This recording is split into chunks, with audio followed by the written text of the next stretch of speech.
at noon, only on CBS 2. Touchdown, Pittsburgh! Caught and intercepted! Touchdown by the Bucs! Throws to the back of the end zone. That's how it's worked! Touchdown, Pittsburgh! Intercepted at the 28-yard line. Burns in for the touchdown! These people in Denver can't believe what they're seeing. Pittsburgh comes to Denver, puts the Broncos away, and it's on to Super Bowl 40.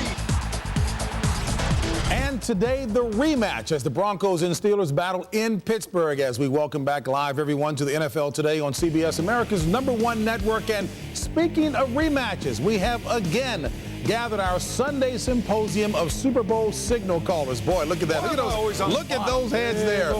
Joining Dan and Boomer live in the CBS quarterback huddle are, you know what, why do you call him Salty Phil? Phil is always smiling and handsome. Handsome Phil Simms in Pittsburgh, and the button-up always on top of it, Rich Gannon, who's at the Meadowlands. I'll ask one of our quarterbacks a question, then another one can audible the answer. Phil, we start with you.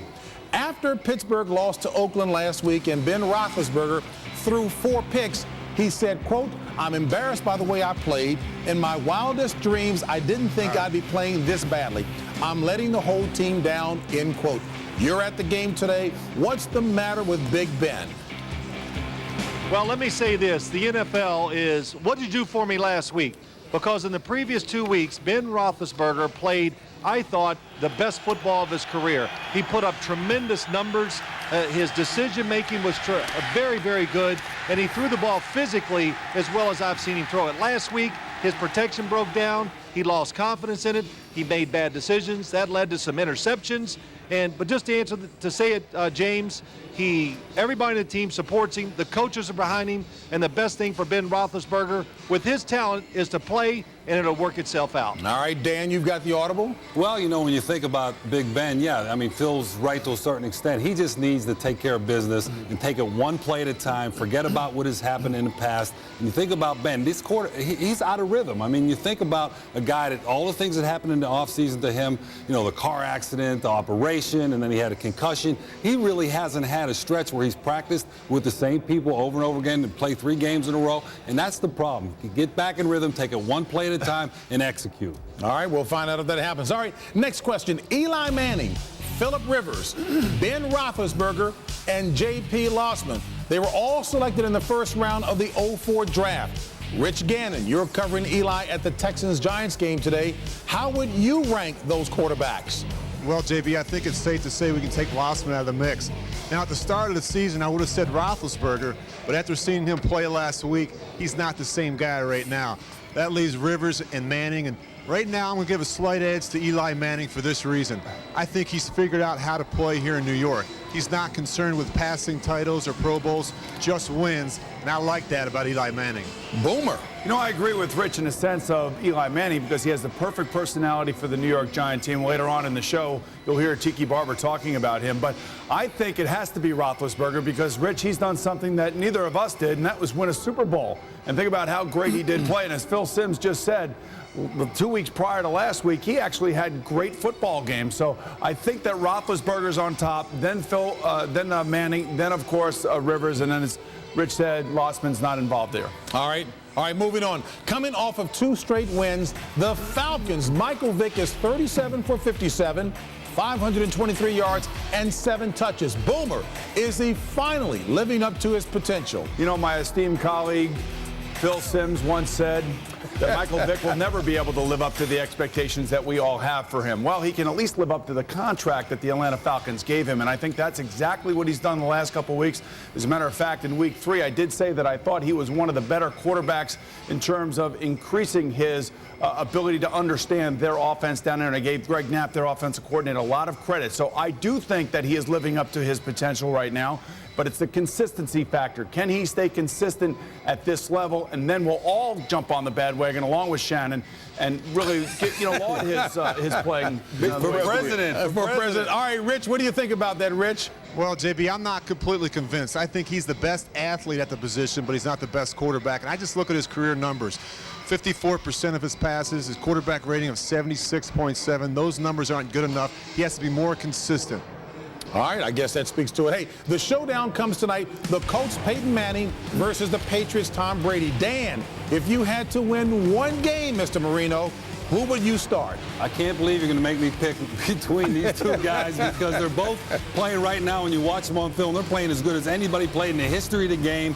But if I had to pick one guy, it would be Tom Brady because of what he's done. Oh, did you hear that, Peyton? Tom Brady. Did you hear that? Yeah, that's okay. It's Tom Brady. He's won 3 Super Bowls, and the guy, you think about it, too. That's your boy. Yeah, I know, but you think about the fact, Peyton is my boy, but so is Tom. You think about the fact that he lost his receivers and he's playing good right now. Because he won those Super Bowls, take Tom. All right, Phil, you heard that. Yeah. Let me hear the audible, Phil. Quit messing with me. Well, let me just say this. Asking me that question is like saying, hey, Phil, which one of your children do you like the best? I can't answer it. It's because it's impossible to answer. Peyton Manning running the most prolific offense maybe in NFL history, what he's done. And Tom Brady, along with Bill Belichick, they're both calculating.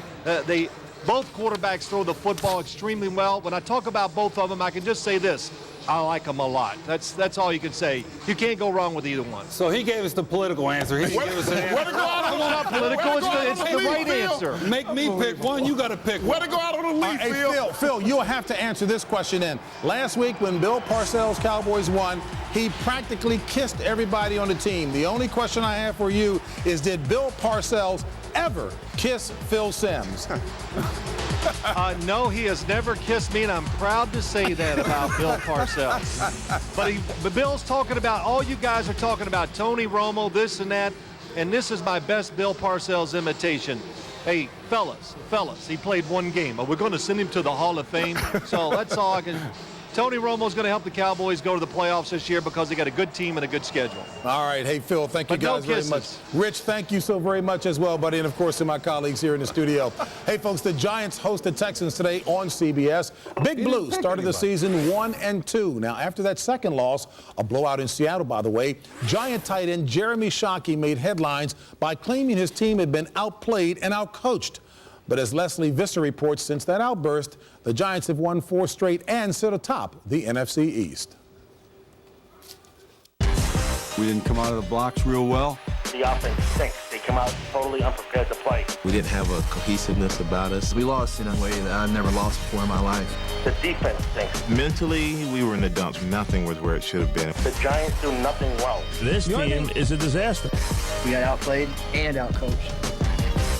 Write that one down. For us to play the way that we did the second 2 weeks of the season and then have that big loss in Seattle, it all just kind of came to a head for him, and he exploded. It wasn't 100% right in the aspect of the words, but I would feel like I'm cheating myself if I would hold that back in my heart and not say it. Jeremy was extremely apologetic, and one of the things that may have done is brought us all together as one. And if that's the case, then something good came out of something that wasn't very good.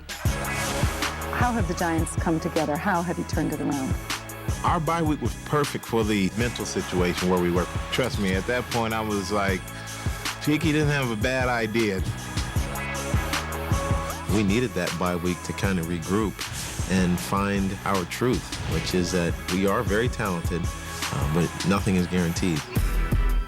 Tom Coughlin had an emotional speech. What was it that he stood up and said to the team? His basic message was, nobody's feeling sorry for you. There are no victims. And when you get tired of it, you'll get it together. It doesn't matter what anybody says. You got to play and you got to produce, and the game takes care of itself if you're taking care of what's happening on the field. He uplifted us and kept our spirits high and just said, we can do this. We got to look at each other. We got to come together as a team, and that's what we've done. Giants fly high, you know this. Your defense the last 4 weeks has really taken command. No doubt, and that's really the reason that we've been able to win, 4 games in a row. New York Giants, let's go defense. It hasn't just been one player.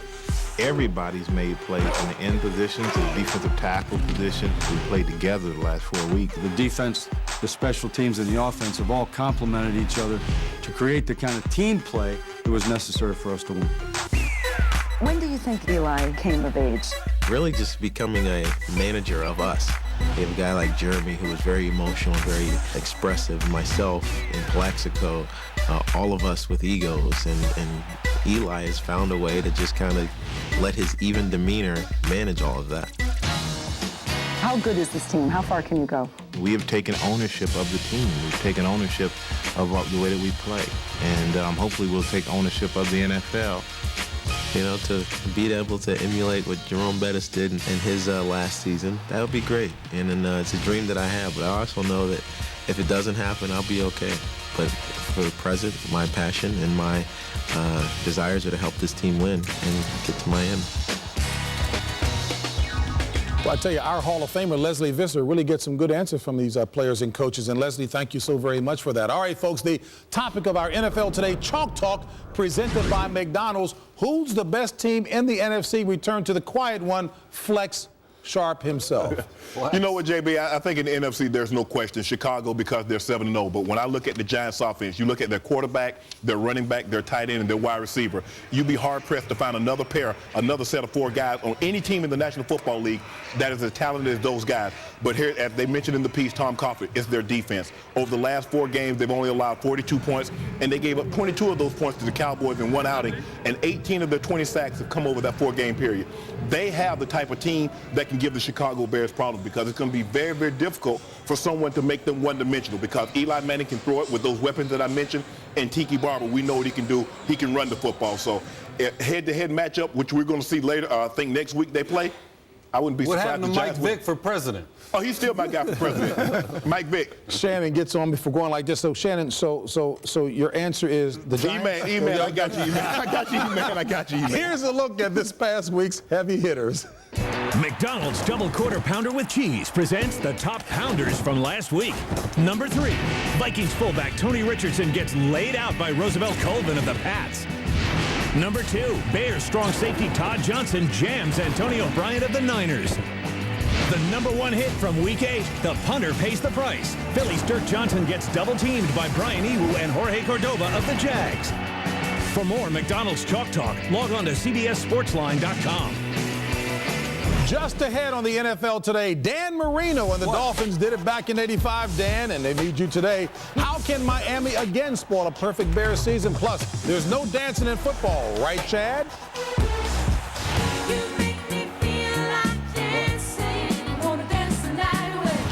And has Brett Favre found the fountain of youth in Green Bay? Quick hits are up next. And we welcome you back live to the NFL Today, where it's time now for quick hits. The guys already know they only use the buzzers if they disagree.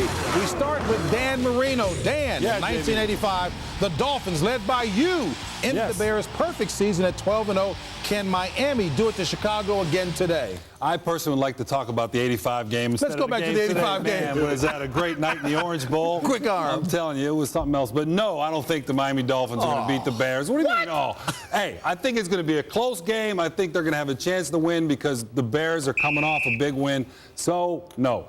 Tell everybody what you said in the meeting yesterday. What did he say? I said it was going to be a close game. That ain't what you said. What did he say? You said they were going to win. I said they might win. Boomer! The only way they're going to win is if you're playing. Okay. Boomer, if they played, who would win between the NFL's 2 remaining undefeated teams, Chicago or Indianapolis? Well, guys, I'm going to say Chicago. You heard Dan Dierdorf at the top of the show talking about how good Chicago is, not only on defense, but special teams is number 1. They can run the football. They can throw the football down the field with those big play wide receivers. The big question mark, of course, Rex Grossman is no Peyton Manning. I understand that. But I also feel like Indianapolis has a flawed team. They can't stop the run, and even they know that. That's why they traded for Booger McFarland. So I say Chicago. All right, no disagreement there. Shannon, will the 2-5 Steelers make the playoffs this season? I don't think so. I mean, wait a minute. I don't think so. No. Okay. They're not making the playoffs. That's not what you said in the meeting. I know they got on the run last year, and they run their last 4 games, and they went on the road, but they're just not playing the same. This is not the same offensive football team. They're not running the football with the same kind of conviction that they did last year. Defensively, they're playing well, but Ben Roethlisberger is turning the football over entirely too much. No way. I'm just glad you're showing some conviction here. That's definitive answer. Dan, Brett Favre had his first rushing touchdown in 5 years last week.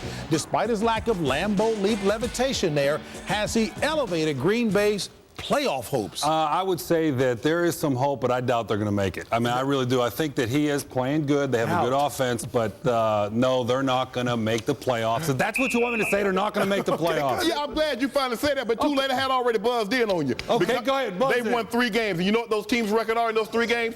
3-19. They beat Detroit, Miami, and Arizona. Me and you and Boomer could each throw 2 touchdowns against those teams. And Pat Kerwin didn't give him that note. All right, folks, for Shannon, a final quick hit for you, Shannon. Okay. The NFL fined Bengals wide receiver Chad Johnson $5,000 for a uniform violation. Should Ocho Cinco be fined for this touchdown dance as well? They should have fined him $5,000 for that dance, and they should fine him $10,000 for that mohawk that he had going on for the first 6 weeks of the season. I thought the dance was pretty good. Man, that dance was horrible. And you can't dance anymore, Chad, until you get 2 touchdowns and you win a game. Well, there it said. All right, folks, coming right up, we'll get you out to your game coverage a full 10 minutes before kickoff. Pat Kerwin didn't give him the notes either, as the NFL Today is always first on the field.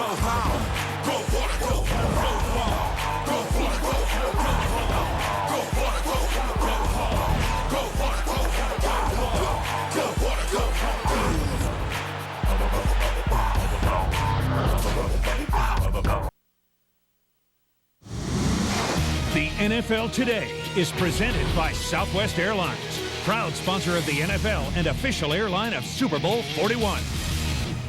And welcome back to the NFL Today and Visa first on the field. The Dolphins play the Bears today, so from our New York studios, let's head to Soldier Field, where Greg Gumbel and Dan Dierdorf are standing by. Gentlemen. All right, thanks, JB. Halfway through the regular season, only 2 teams are unbeaten. One of them, the Chicago Bears. Superb in every phase of the game. The Bears look to give their Super Bowl aspirations another push against Miami today here at Soldier Field along the shores of Lake Michigan. And hi, everyone, and welcome to the great city of Chicago. Along with Hall of Famer Dan Dierdorf, I'm Greg Gumbel. Only 2 unbeatens in the league.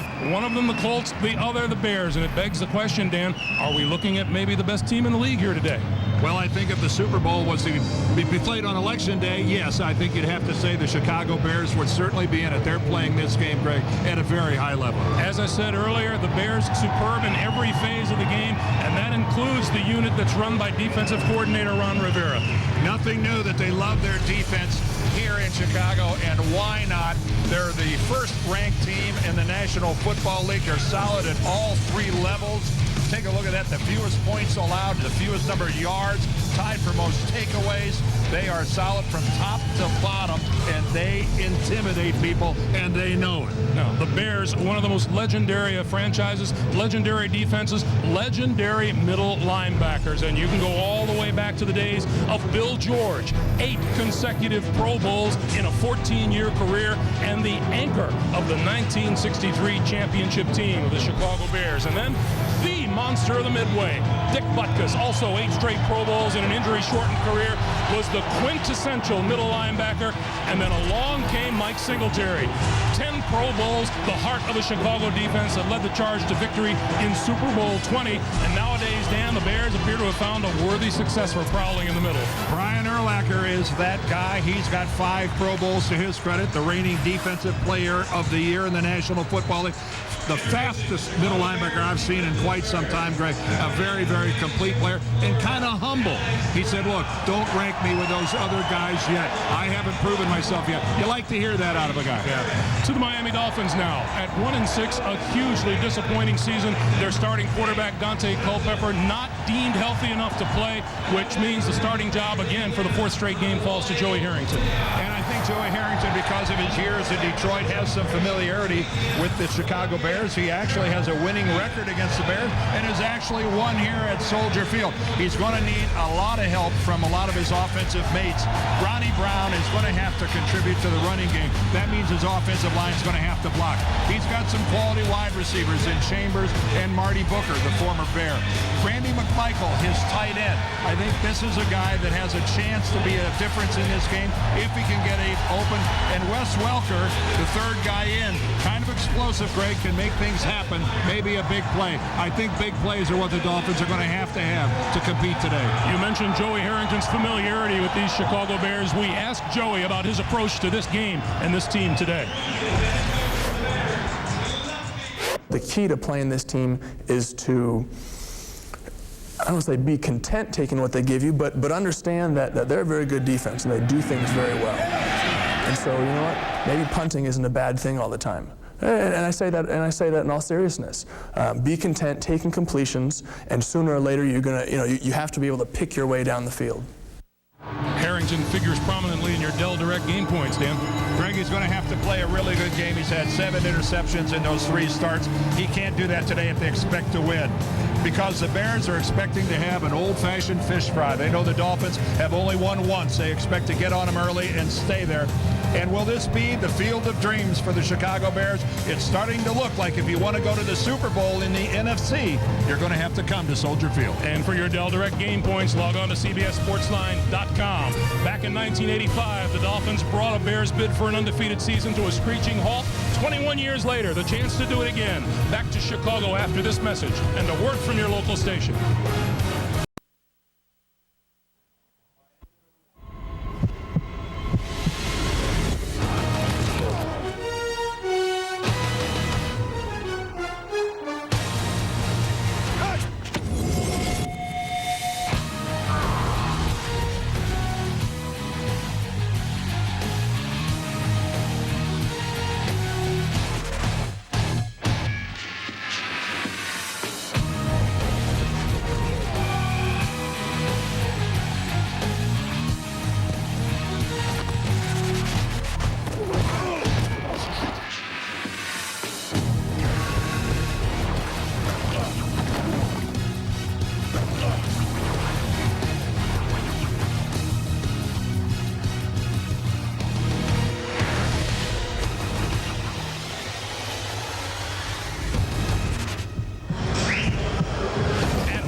Field, Bears quarterback Rex Grossman has been Superman this season. 11 touchdown passes, no interceptions. Defensive end Jason Taylor wants to provide the kryptonite as the Miami Dolphins take on unbeaten Chicago in high definition by Sony. Next. Presenting Subway Fresh Buzz, a fresh look at teams creating a buzz this season. Subway, eat fresh. The Giants' offense improves each week as Eli Manning clicks with leading receiver Plexico Burress. Throws left for Burress, and he makes the catch. Touchdown! Led by Michael Strahan, the defense has allowed only 42 points during the team's 4-game win streak. You know, a lot of people call it banging, but what are we doing? Subway Restaurants has 8 delicious sandwiches with 6 grams of fat or less, all made on freshly baked bread. Now this BK Stackers has 54 grams of fat. 54 grams. That's more fat than in all 8 of these Subway sandwiches combined. Burger King's crowning achievement. So where am I going with all this? I'm going to Subway Restaurants. Subway. Eat fresh. CBS Sports welcomes you to the following presentation of the National Football League.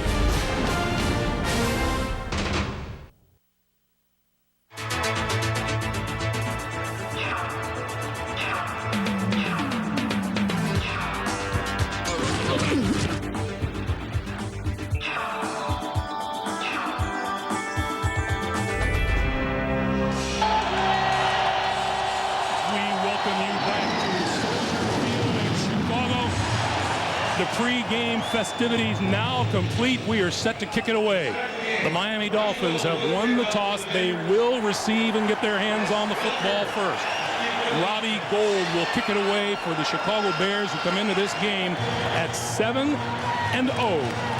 Wes Welker deep to receive for the Dolphins. You heard it all week long, no doubt. Back in '85, week 13, the Bears were undefeated until they ran into the Miami Dolphins. Dolphins would love to ruin things again right here today. This one taken at the 10-yard line by Welker. Can't find running room, and he's tripped up and goes down at about the 17-yard line. For the Dolphins. Dolphins on offense, Joey Harrington making his 4th start of the season, threw 62 times last time out in the loss to Green Bay. His line has allowed 26 quarterback sacks this season. The Dolphins will face an outstanding pass rush today. To offset that, Coach Nick Saban says Miami must run well. That means Ronnie Brown needs a big day.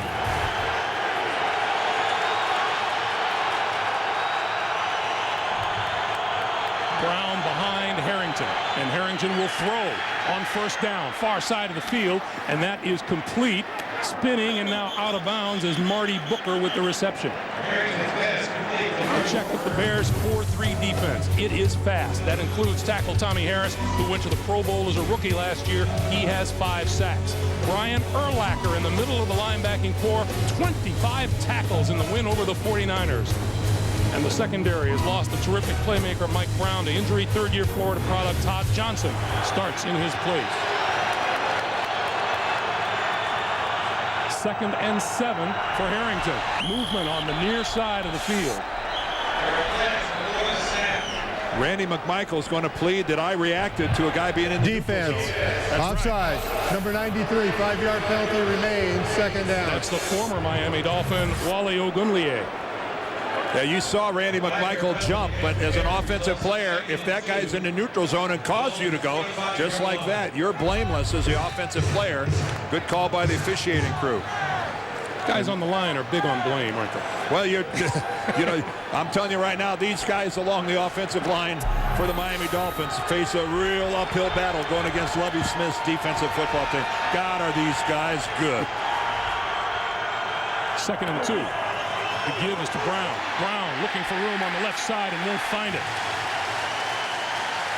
Alex Brown, the defensive end, number 96. And then some guy, number 54, probably won't hear his name much today. I think he's in on the end of this. Look at Urlacher flow. Stopped up right there at the line of scrimmage. Alex Brown, it's one thing to play the game at the line of scrimmage and not get blown off of it. This Chicago Bear front four, they like to play the game on your side of the football. 3rd and 4. Harrington steps up, throws, and that's complete. Out across the 30 is Randy McMichael, and enough for a 1st down. Randy McMichael at the tight end position really wasn't getting a lot of action when Dante Culpepper was playing quarterback. But when the switch was made to Harrington, he's more of a tight end kind of guy.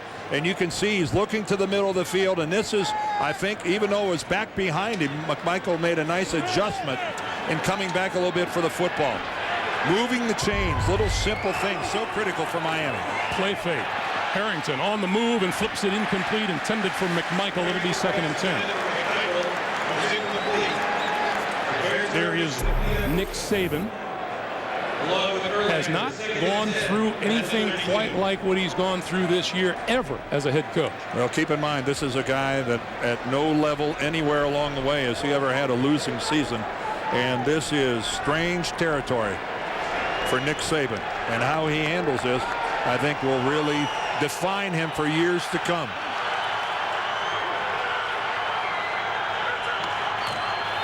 Quick pass out here to the near side. That's Chris Chambers. Chambers out across the 35, and a penalty marker is down. A good adjustment there, reading the Chicago blitz. Chambers altered his route, and Harrington recognized it and got him the ball. And we may get something tacked on to the end of this. Our referee today is Pete Morelli. Face mask. Number 33. Defense. 5-yard penalty. Still 2nd down. It's the incidental face mask. See right there, Tillman has the hand on it, but then lets it go, although he kept it on there longer than most. He's, I think, in a way fortunate that that was only the 5-yard version and not the personal foul kind that gives you 15 yards and the automatic 1st down. So the Dolphins have moved now to the 42-yard line and a 1st down. And Joey Harrington still working on communications from the sideline. 2nd and 1.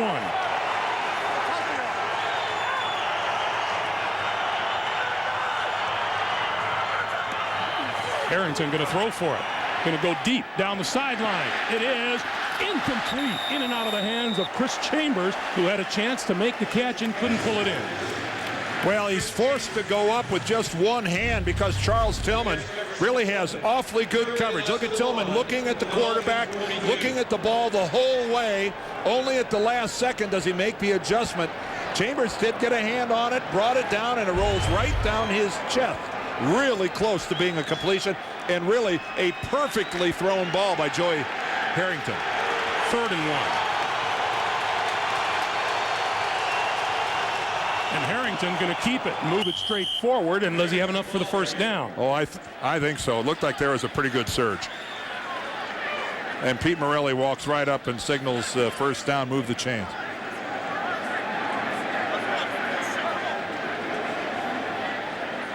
Harrington, 33 of 62 for 414 yards in the loss to Green Bay. When your quarterback has to throw 62 times a game, you're having problems. Yes.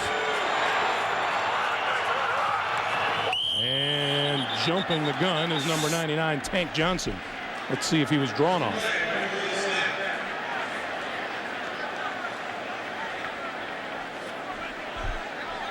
Encroachment. Number 99, defense. 5-yard penalty remains.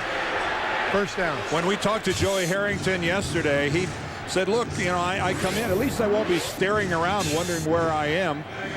There he is, against the Bears, his career, that kind of sticks out, the 4 touchdowns against 10 interceptions. But if you look at the bottom, he does have a winning record there at 4-3. Dante Culpepper inactive today on the sideline. 1st and 5. Brown. Close to midfield, and that's about it. If the Miami quarterbacks have been having a problem, this is one of the big reasons why. Their inability to run the ball effectively. Boy, nothing's fooling Brian Urlacher there. He comes right up, takes on Geno James, fights through the block, goes to the outside shoulder, and goes through that shoulder to the ball carrier. Pretty much the way you draw it up. It's an aggressive Chicago defense. They already have 3 penalties on them in this opening drive. 2nd and 3. Harrington throws out here, in and out of the hands of Chris Chambers. It should have been caught, but there were a number of Chicago Bears in the vicinity. They're trying to set up the quick screen, and you're right, even if he would have caught that, I think he would have had to break 3 Chicago tackles to have any hope of picking up 3 yards.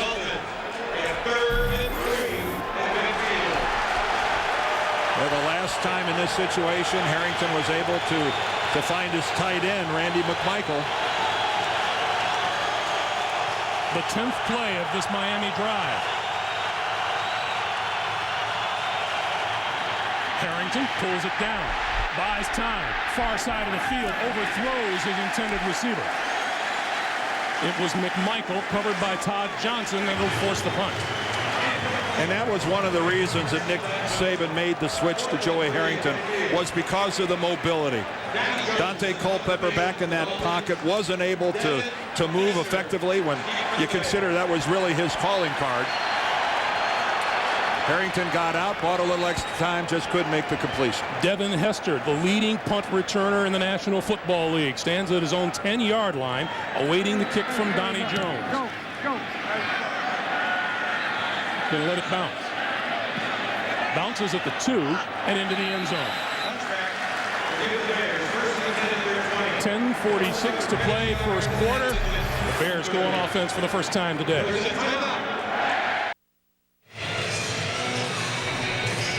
Bears quarterback Rex Grossman gets his hands on the ball for the first time today. His 4th season out of Florida. 13 touchdown passes, more than 1,600 yards throwing so far this season. He starts from his own 20, and he'll throw this side of the field, and that's complete to Bernard Berrien. Berrien wrestled down very close to a first down at the 30-yard line. On the offensive line, center Olin Kreutz, not only the anchor, Coach Lovie Smith says he is the unquestioned leader of this Bears team. The backs and the receivers, and that man Berrien having an outstanding year, averaging more than 18 yards a catch coming into the game. 10-yard pickup on that play, first down from their own 30 for Chicago. This is Thomas Jones. And Jones grabbed as he came across the line of scrimmage by Vonnie Holliday.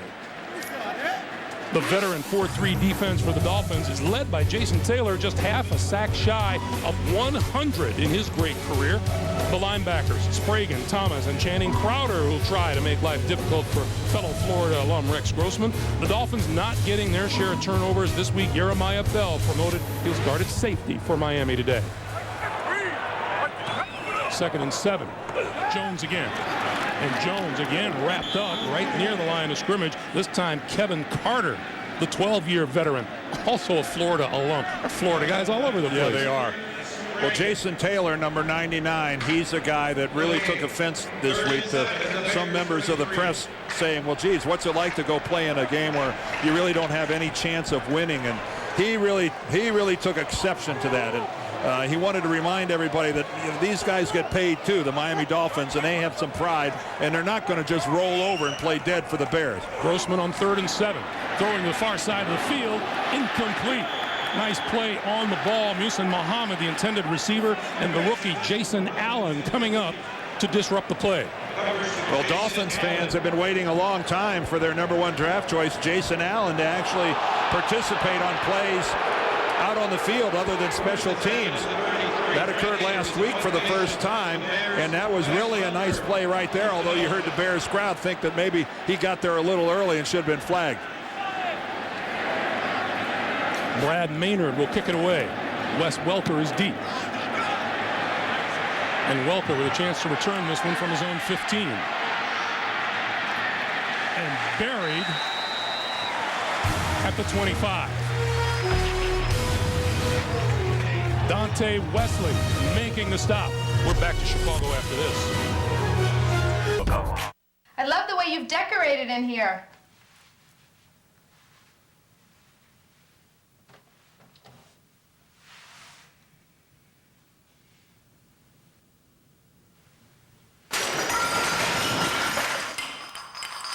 Want to get away?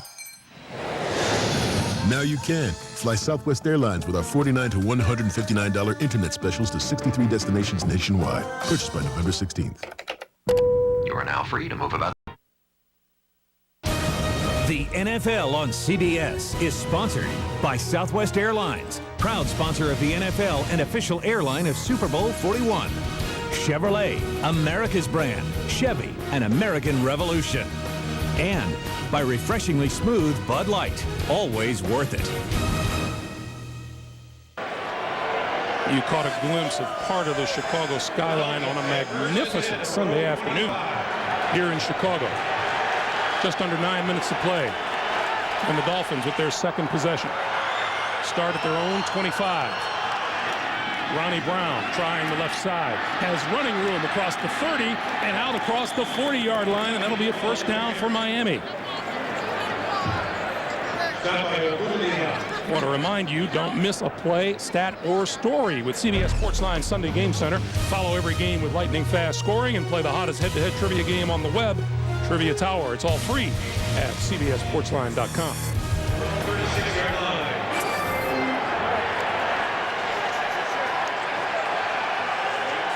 Double tight end now for Harrington.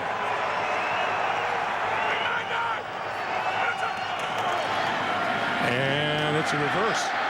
Here comes Marty Booker around the left side, tripped up at the 35-yard line by Hunter Hillenmeyer, the outside linebacker. 8 minutes to play in the first. We check in with JV in New York. Hey, Greg and Dan, what a wonderful story this Marcus Colson out of Hofstra, the 252nd pick of the draft, on the receiving end of this Drew Brees pass for his 7th touchdown reception of the season. Saints on top of Tampa Bay, 7-0. Back to Greg Gumbel and Dan Dierdorf. All right, thanks, JV. And as you see, the Saints have already registered a win over the Tampa Bay Bucks. Here it's 2nd and 11. And 35. We give up the middle to about the 38-yard line is Ronnie Brown. Well, you can see right now that Nick Saban and offensive coordinator Mike Mularkey are really going to try to establish Ronnie Brown in some sort of a running game. They want to shorten this game. They want to keep Rex Grossman and this explosive offense over on the sideline. And they would like They would love to stay out of anything involving this 3rd and long, because this is where the Bears tear people apart. Urlacher head up over the center. Harrington had it dropped by Sammy Morris. That had possibilities. Blockers ahead of him. How many times did Nick Saban in our conversation with him last night, Dan, say dropped passes, dropped passes? And it's what teams that don't win, it's their mantra. They have 3 or 4 good things happen, then they have a bad thing happen that kills a drive. You have to punt the ball away. Those are the mistakes that winning teams just don't make on a regular basis. Devin Hester has returned 2 punts for touchdowns already this season. He stands back at his own 15. He'll make the fair catch here as he's pushed all the way back to the 10. Nice kick by Donnie Jones. Bears start deep in their own territory when we come back.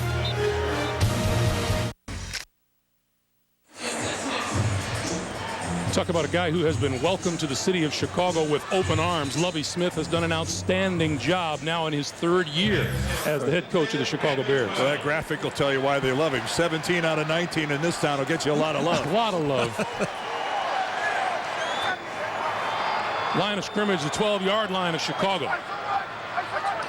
And Grossman comes out throwing. Going to throw it down the far sideline, has a man open and overthrew Justin Gage by about 3 yards. 2nd and 10. Well, Justin Gage, you can see him right now. Nothing complicated here, just a simple fly pattern, just a little double move right there, and that bought him a yard. And that pass from Rex Grossman just about 3 feet too far. Pretty nifty little move by Gage. Bought him a yard or 2 separation. That could have been a really big play for Chicago. 2nd and 10. Thomas Jones tries the right side, pulls his way over the 15 to about the 17. Channing Crowder there for the stop. Well, you talked about Rex Grossman and the kind of success that he has had. You have to keep in mind that I think today is what, his 15th start of a regular season football game. And even though he's in his 4th year because of the injuries, a broken ankle, a torn up knee, Rex Grossman still hasn't played an entire football season starting for the Chicago Bears. He still has a lot to learn, but boy, if he's got a lot to learn, then it's a little scary. 3rd and 6. Quick pass outside. That is complete. And Desmond Clark, the tight end, reaching for the first down, and he has it.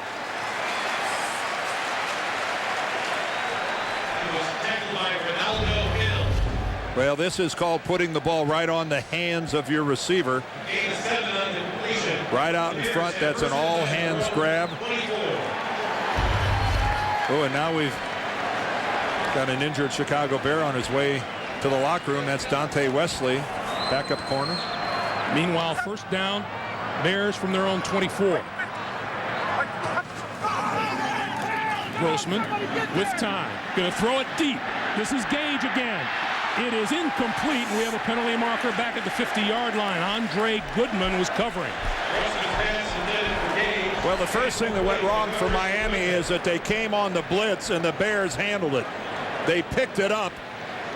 And when they picked it up, it gave Grossman the time to go deep. Illegal contact. Number 29, defense. 5-yard penalty automatic. First down.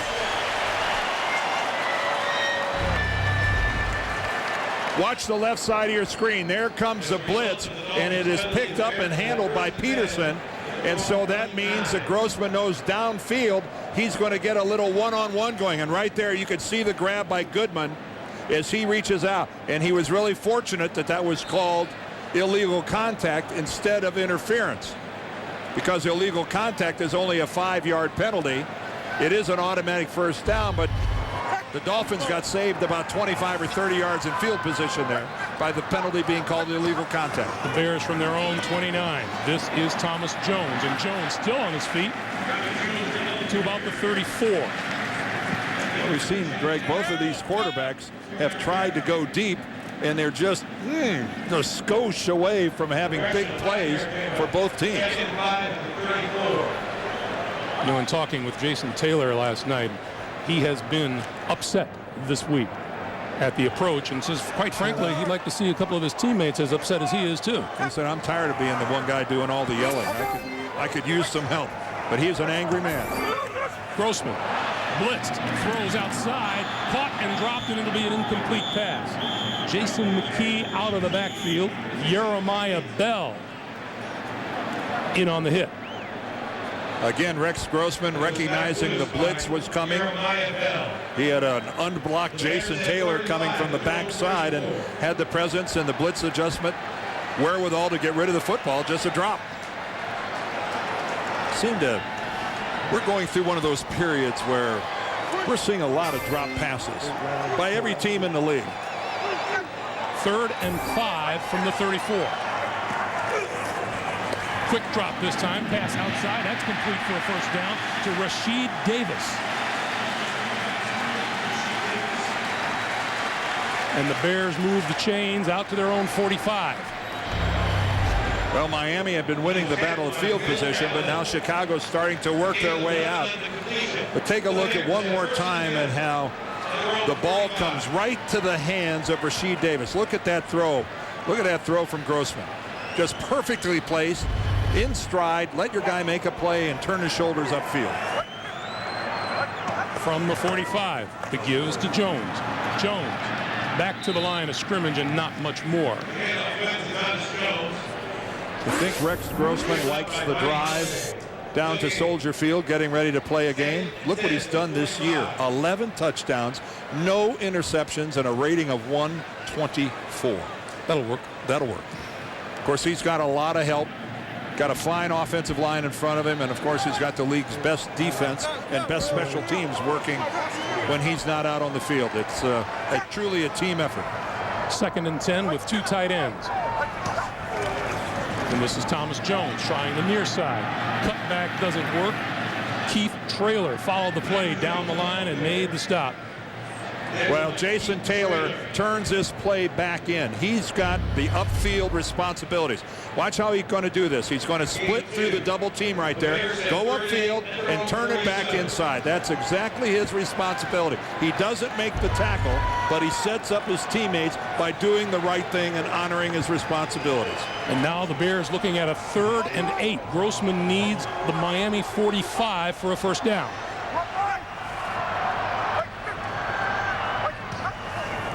Here comes the blitz. They handle it. He throws outside. It is caught. Rashid Davis on a perfectly thrown ball. It'll be first down Bears at the Miami 35. Well, this offensive unit of Ron Turner's, boy, do they protect their quarterback. Again, Miami is going to try to bring pressure. There comes Zach Thomas off left guard. They bring 5. Look at the wall. Look at the pocket. Rex Grossman able to step right into it. And a mistake in the Miami secondary as they're playing their zone way too loose on Rashid Davis. But credit that blocking wall up front. Grossman in the rocking chair. Grossman now calls the signals on the 10th play of this drive by the Bears. Here they come, the Dolphins again.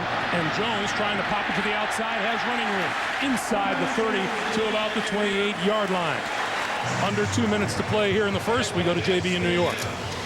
Hey, Greg and Dan, who would have thunk it that the league's leading rusher, Tiki Barber, on his 158th carry, takes it 16 yards for his first touchdown of the season. It's the Giants on top, 7-0 against Houston. Back to Greg and Dan. Hey, JB, thank you. You know, Dan, you and I have said it before. We'll say it again. He's some distraction, isn't he? That was a tempest in a teapot, wasn't it? 2nd and 3 for Chicago. Movement on the line, markers fly. The give is to Jones. Can't find running room, and now let's check the penalty flag. Oh, I think that's a 99-1 shot that the Dolphins were the guys in the neutral zone. He was tackled by Kevin Carter.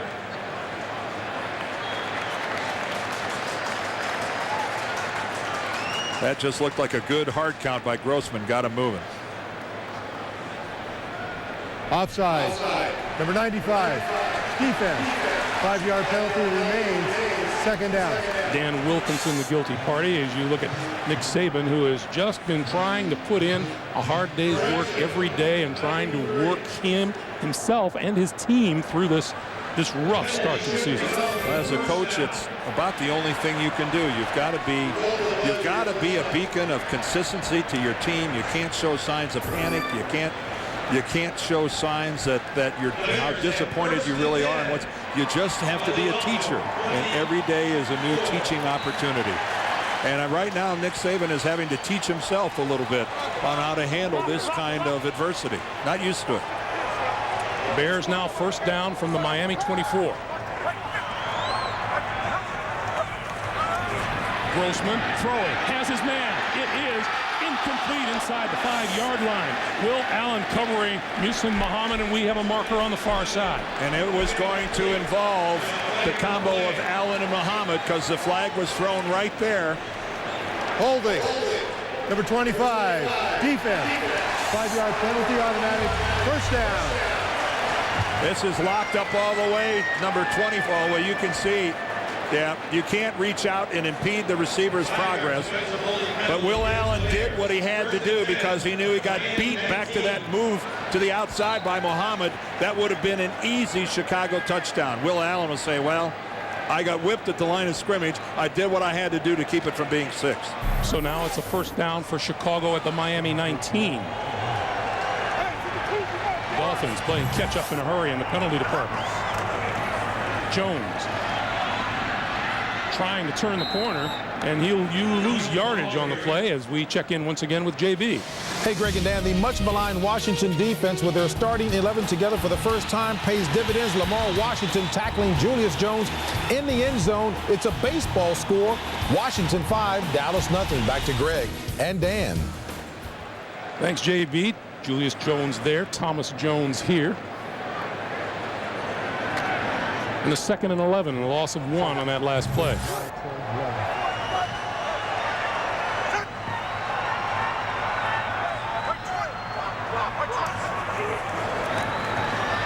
Grossman with time over the middle, incomplete. Muhsin Muhammad looked like coming out of his cut a little bit late. Well, certainly Rex Grossman was throwing to a spot.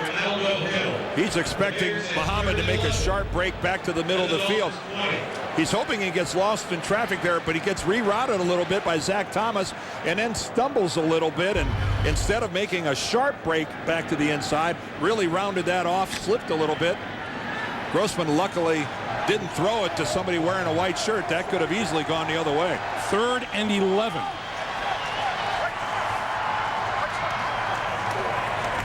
Grossman under pressure, got it away, has a man in the end zone, incomplete. Intended for Rashid Davis. Jeremiah Bell was there, and that will bring the field goal unit onto the field. And Jeremiah Bell's coverage mandated that it be a perfect throw.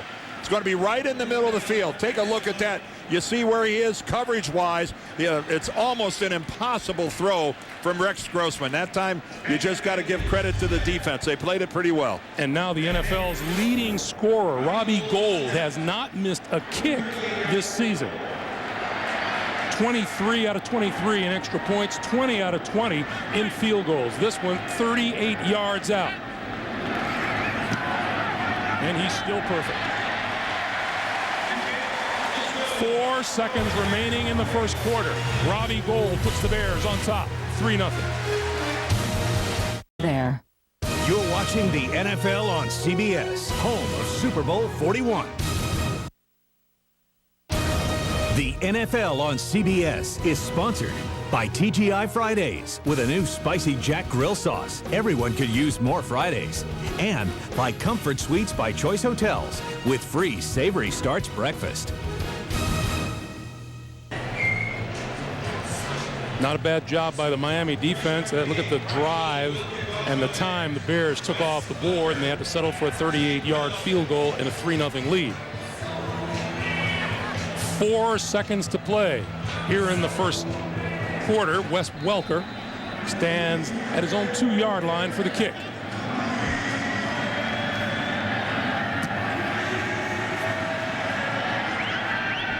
From his own 5. Welker, 20. shy of the 25-yard line.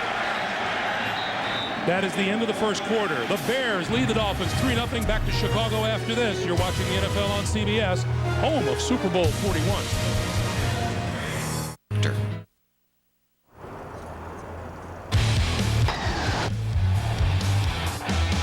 He throws outside. It is caught. The NFL on CBS. Look at Millennium Park, part of the beautiful scenery on a beautiful day here in Chicago. I love coming to Chicago. What a fantastic town. And there's a brave man. Wearing a Miami jersey? Yeah, wearing a Zach Thomas outfit here. It's got a front row seat to boot. Not bad. A couple of competing 54s at middle linebacker as we get started in the second quarter.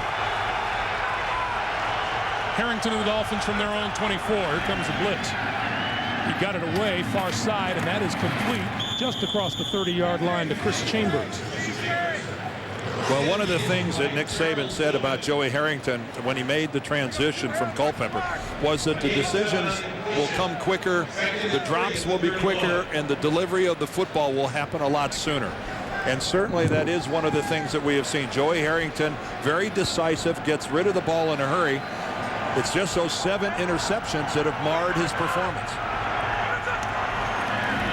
The pitch for Ronnie Brown. Tries the left side, cuts inside a block, has a nice first down out across the 40 or close to the 40-yard line. Well, you got the pitch, and then you got one of the big guys out front. Watch this. Here comes Damian McIntosh, number 70. A boom, ba-boom, ba-boom, but he gets a pretty good block out there on Vasher and keeps him going backwards. That was an old-fashioned play where you get one of the tackles out front running downfield. Good job, big fella. First down, Miami now out to their 40-yard line.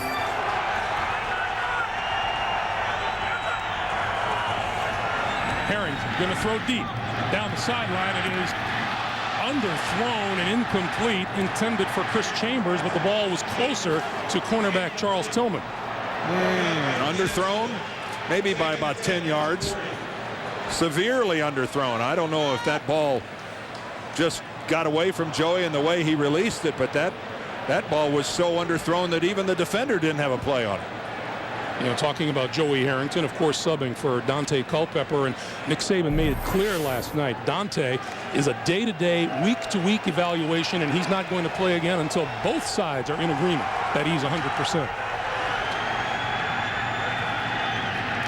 Second and 10, Harrington this side, and that's complete to Justin Peel, but not much yardage on that play. Well, here's a statistical comparison of the two guys. You see the Culpepper was getting hammered back in the pocket with these 21 sacks, but with Joey, it's the 7 interceptions, as I mentioned a minute ago, that has really been the big problem. Nick Saban telling us, I do not want to put Dante Culpepper on IR. That is not my plan. But at some point in time, if his rehab continues to be slow, as the weeks go on, it becomes more and more of an option, I think. Meanwhile, Harrington looking at a 3rd and 8. Here come the Bears. He had to get rid of it. And the penalty marker goes down. That's Ricky Manning Jr., number 24, pleading his case. That never works. Personal foul, roughing the passer, 24. 15-yard penalty, automatic first down. Well, let's see if it was because it was late or if it's a helmet to helmet. Manning coming right over right guard. Oh, he launches himself and strikes him with the hat. That's what drew the penalty. It wasn't late. That wasn't the case at all. It's the way that he went up with his helmet and actually led with his helmet that drew the flag from Morelli.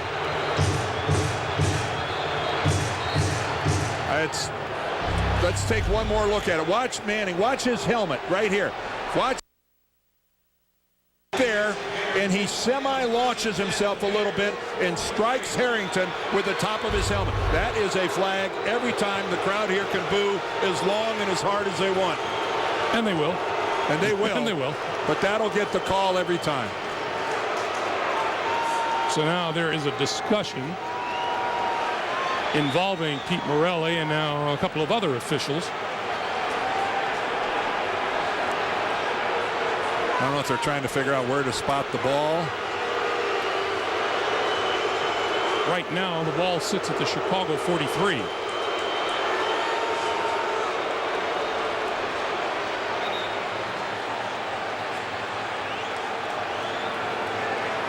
Well, Pete Morelli says just huddle up and let's go. That motion he's making there is to reset the play clock to 25 seconds and gives everybody a chance to take a deep breath and start playing football again. First down, Miami. The pitch for Ronnie Brown, tries the right side. He's going to get wrapped up just inside the 45 by Charles Tillman. Loss of a yard or so on the play. It'll be 2nd and 11. Tillman was there waiting for Ronnie Brown, but Greg, didn't it look like Brown could have cut back to the inside maybe a little quicker, a little more decisively than trying to come to a full stop? I know there's a lot of question marks about Ronnie Brown, the second player taken in the draft, as to whether or not he's delivered the big play potential. I guess those questions go unanswered for a while. Brown, the only one in the backfield as Harrington looks to throw. And that's batted back into his face at the line of scrimmage. I think Briggs got that one. Lance Briggs with the bat down. We go to JB in New York. Hey, Greg, trailing 10-0. Guess who Mike Vick's favorite target is? You guessed it, the tight end, Algie Crumpler. Of Vick's 11 touchdown tosses, 6 to that man right there. It's now 10-7, Detroit. Back to Greg Gumbel, Dan Dierdorf. JB, thank you. You know, Mike Vick is having a tough time walking because there are a lot of guys jumping on his back recently. This crowd acting like the turkey just got put on the table at Thanksgiving.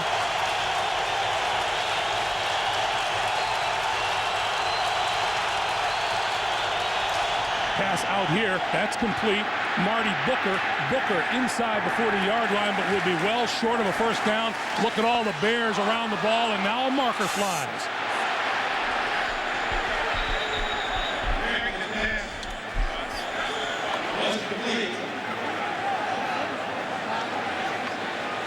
Rex Hadnot, one of the offensive linemen, the center for Miami, he was in the midst of this. Came out of it looking upset. And another conversation. Let's hear what Pete Morelli says. After the play, personal foul, unnecessary roughness, number 66. Offense, 15-yard penalty, 4th down. And Rex had not a reason to do what he did.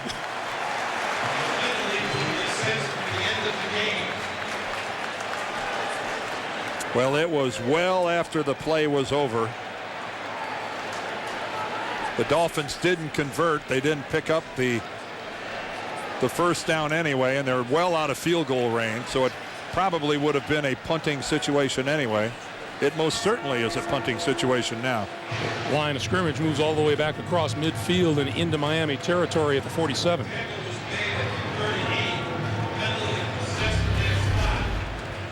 Let's see at the very end of it there. That's Rex Hadnot flying in. Yep.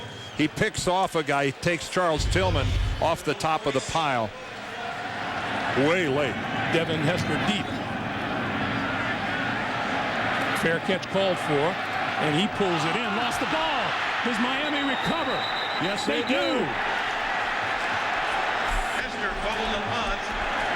Hester muffs the punt. The Dolphins recovered. And Miami gets the break they desperately needed. And actually, that penalty on Hadnot worked out really well for the Dolphins, where they had room to fully punt the ball and air it out inside the Chicago 10. And the Bears, with the #1 special teams unit in the NFL, turn the ball over and give the Dolphins a golden chance. Eddie Jackson with the recovery.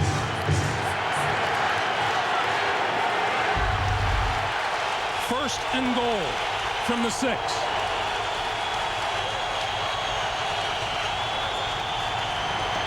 Ronnie Brown. If you're the #1 defense in the National Football League, this is where you get an opportunity to strut your stuff. One of the things the Bears and their followers take great pride in is the number of tacklers there are around the football at any given time. The Bears swarm to the ball. Well, Lovie Smith as a defensive coordinator, now as a head coach, it's all about one thing, running to the football. All 11 guys, not 5 or 6, 11 running to the ball. 2nd and goal from the 5. Harrington on the quarterback draw, back to the line of scrimmage and no more. Tommy Harris tripped him up.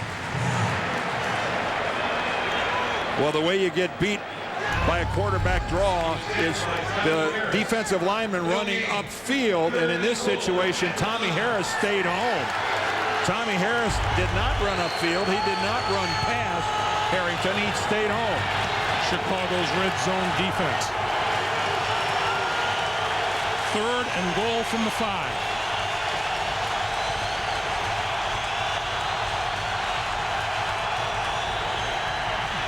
Harrington pulls it down, now on the move, throws, touchdown. Marty Booker, the former Chicago Bear. And they just totally lose track of Booker after Joey Harrington buys himself a couple extra seconds by moving around. Harrington makes this happen with this right here. That charge to the line of scrimmage, and then in the backfield, you find Todd Johnson and Vasher both lose track of Marty Booker. They're playing a zone, and they just let him sit down and lose it. Olindo Mare's kick is good. So the Dolphins take advantage of the turnover by the Bears. Joey Harrington to Marty Booker, 7-3 Miami.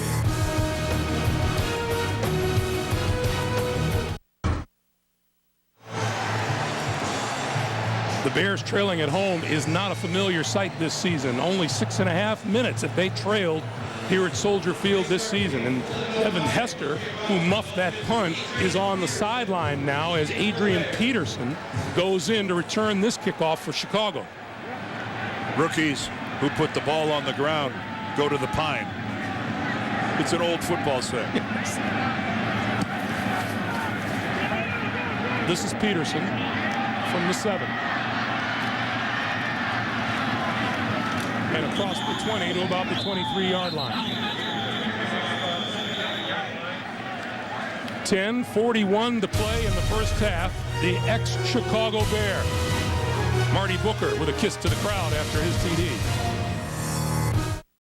Tomorrow, Dave's All New with Will Ferrell, plus Don't watch my toupee. Jack Hanna's Animals. And later this week, don't miss Kiefer Sutherland, Dustin Hoffman, and the new James Bond, Daniel Craig.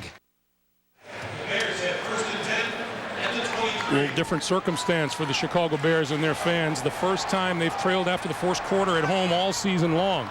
That's Justin Gage, who has replaced Bernard Berrien. We're told he has suffered a rib injury, and he is out of this game at the moment. Grossman intercepted to the 15, the 10, the 5. Jason Taylor with the Miami touchdown.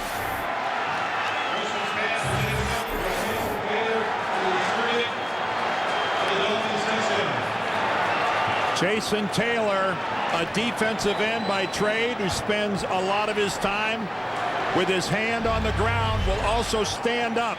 And that is where he is in this particular situation here. He's actually dropping off into coverage, and Rex Grossman, I'm only assuming, thought that he could lob it over the top of Jason Taylor and severely underestimated his reach at 6'6" and threw it right into his hands. Olindo Mare's extra point is good.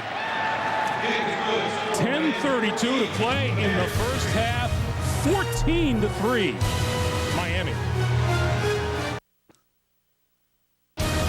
The NFL on CBS is sponsored by Best Buy. Thousands of possibilities. Get yours. Citi. Earn reward points in more ways than ever with Citi. And by Ford F-Series. Built for bold moves. Built Ford tough.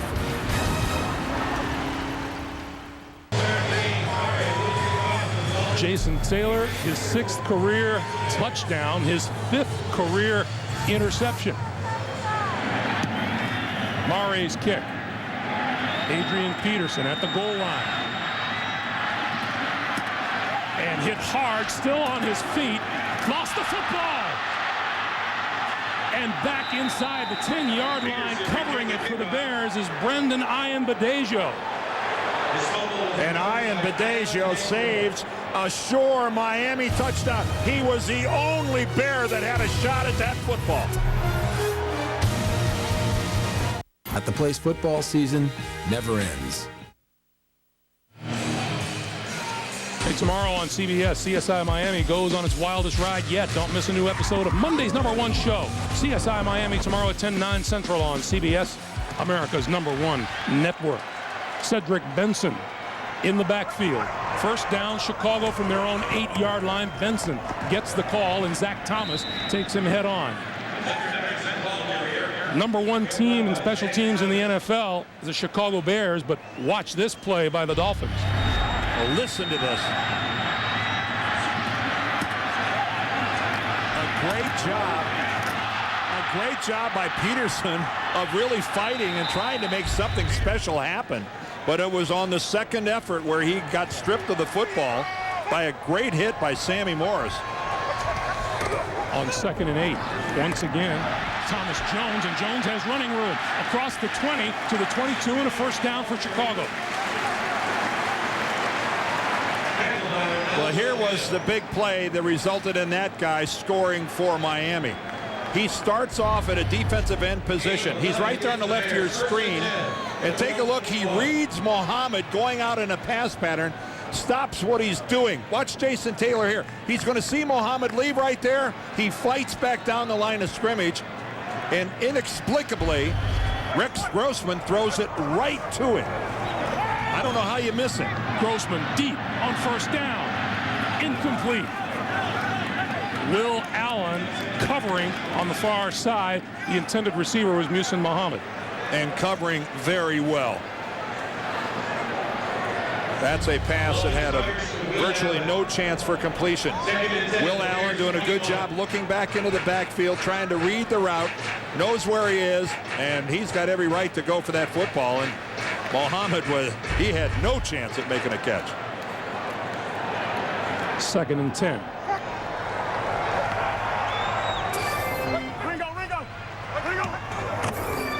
Thomas picked up on the blitz, and here comes Cedric Benson. Benson out to close to a first down just across the 30-yard line. Well, Miami had the right thing called, sending Zach Thomas right to the point of attack. It's just that he gets picked up. He gets blocked by right guard Roberto Garza, and that springs the ball carrier into the second level. And Cedric Benson knows what to do when he gets there. And we're going to get a first down measurement here. 8:49 to play in the first half. One thing, Greg, I think it's become pretty apparent that the Miami Dolphins came to Soldier Field today with a bit of an attitude and a little chip on their shoulder and playing with a little anger about their record. Well, Jason Taylor came in the angriest and probably angered as much by members of what you would consider the Miami Dolphin fraternity. Former Dolphin Bob Kuchenberg. I believe his harsh quote words. was, he said this team has no soul, and critical of Nick Saban, saying he should be impeached was his exact choice of words. That got some people riled. This is Benson. And Benson out across the 40 as the Bears get the ground game going. Zach Thomas and Jeremiah Bell with the stop. Well, this is some good work now by the Bears offensive line, starting to carve out some holes for their running backs. That's just good work and a nice cutback again by Benson, who's doing the heavy lifting on this drive. This offensive line of the Bears put together mostly in free agency. Olin Kreutz, the only guy that they drafted. The other guys free agents, and they're playing well. Benson on 2nd and 1 has the first down. Zach Thomas coming up the middle for the stop. Zach Thomas listed at 228 pounds. If he weighs 220, I'll be shocked. It's really hard for Zach to keep his weight up. This guy's been to 6 different Pro Bowls, and pound for pound, it's hard to get a lot more production. He's not a big guy by any stretch of the imagination. Urlacher on the other side, 6'4", 260. Grossman to throw on first down. has it knocked. Is that a loose ball? That looks like a fumble. And Miami says they have the ball, and they do. Jason Taylor again with a huge play on defense. And Pete Morelli, the referee, standing right there looking at Rex Grossman. And Grossman wants to see a replay if his arm was going forward. We're going to get a good look at it right here. Coming from behind. Here comes Taylor. No, that is a fumble all the way. That ball is out of Rex Grossman's hand before the hand started to move forward. And line to talk it over with Lovie Smith. Well, I think Lovie's going to challenge us. Chicago has challenged the ruling on the field that it was a forward pass, not a fumble. I'd like to take one more look at it, but my initial reaction was that that ball came out before Rex Grossman's hand started to move forward. One more look. One of the keys, of course, the call on the field is that it is a fumble. I think that is 100% football to the Miami Dolphins. The NFL on CBS is sponsored by Miller Lite. For great taste, there's no debate. Miller Lite, always a good call. And by Ford F-Series, built for bold moves, built Ford tough. 7:12 to play in the first half. Pete Morelli is still reviewing this play. It appeared, watch the right hand of Taylor. It's going to hit Grossman on the arm from behind. That dislodges the football, in my estimation, well before Rex Grossman starts to bring his hand forward. I don't know why Morelli is still under the... He's out now. Under the hood. About to render the verdict. After reviewing the play, the ruling on the field stands. Fumble. Chicago will be charged with timeout. Will you please set the game clock to 7:14? Dan, there are people who talk and don't back it up. Jason Taylor, look at what he has done so far today. The only thing he didn't do was fly the plane here and cook the pregame meal. He's doing everything else. So the Bears take over at the Chicago 34. Or the Dolphins, excuse me. Ronnie Brown in the backfield behind Harrington. He'll get the handoff. Oh, look at the blocking up front. Harrington only moves it about 2 yards, but had some pretty good action from his offensive line. Lance Briggs with the stop. Greg, we've been to a few rodeos. We've done a few games. How would you describe the mood of this crowd right now here at Soldier Field? This is not what they were looking for. It's a little quiet. A little quiet, and Lovie Smith takes great pride in the support that the Bears get from their fans here, but I think they're in shock. They're a little shocked. 2nd and 8. Harrington on the move, now throws over the middle. That's complete to Brown. Brown inside the 10-yard line and down to about the 9 or 8. And again, Joey Harrington, with his ability to move around the pocket, creates a little extra time that results in a big play for Miami. First of all, it's good blocking up front, but when he's forced to leave, that buys him enough time that he's able to get away and find, in this case, Ronnie Brown, who just makes himself a target about 3 yards downfield. Then the rest is Ronnie Brown. 24-yard pickup, 1st and goal Miami at the Chicago 8.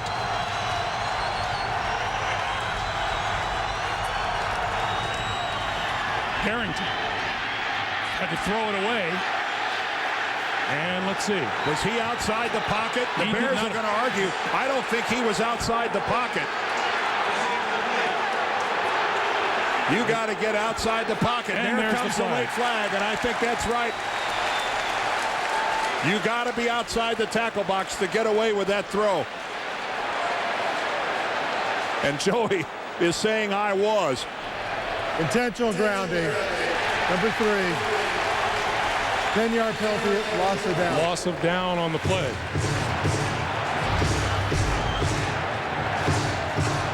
Take a look. He's got to get, the ball was snapped close to the hash marks. Joey is going to move. He was still inside. He was about, I'd say, 1.5 yards or so from being what you would consider outside the box. The quarterback gets that protection. Yes, that's a good thing. But it's sometimes you got to give defense the credit for making a good play. And in that case, the Bears shut down that pocket, didn't let him out, and they deserve to get that call of intentional grounding. So now the crowd comes to its feet. 2nd and goal from the 18.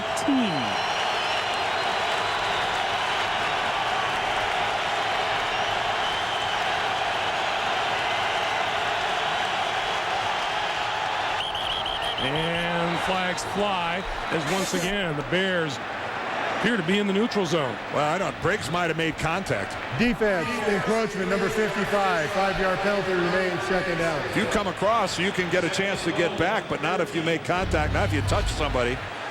Right there in the middle of your screen, Lance Briggs, number 55. I think he actually touches the shoulder of Rex Hadnot, the center.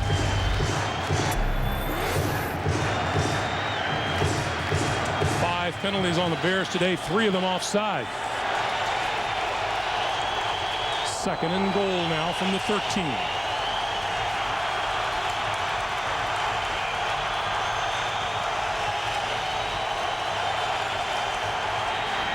Harrington throws. That's complete inside the 10 to Welker to the 5-yard line.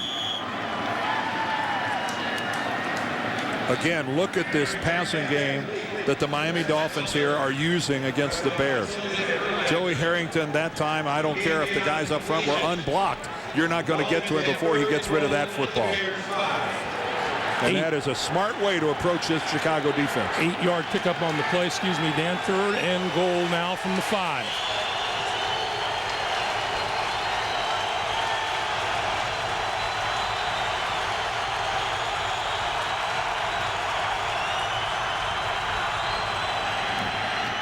Pass is intercepted. Intercepted by Alex Brown. How did he hold on to that football? He's so close to the quarterback when Harrington threw that. How the heck do you hold on to it?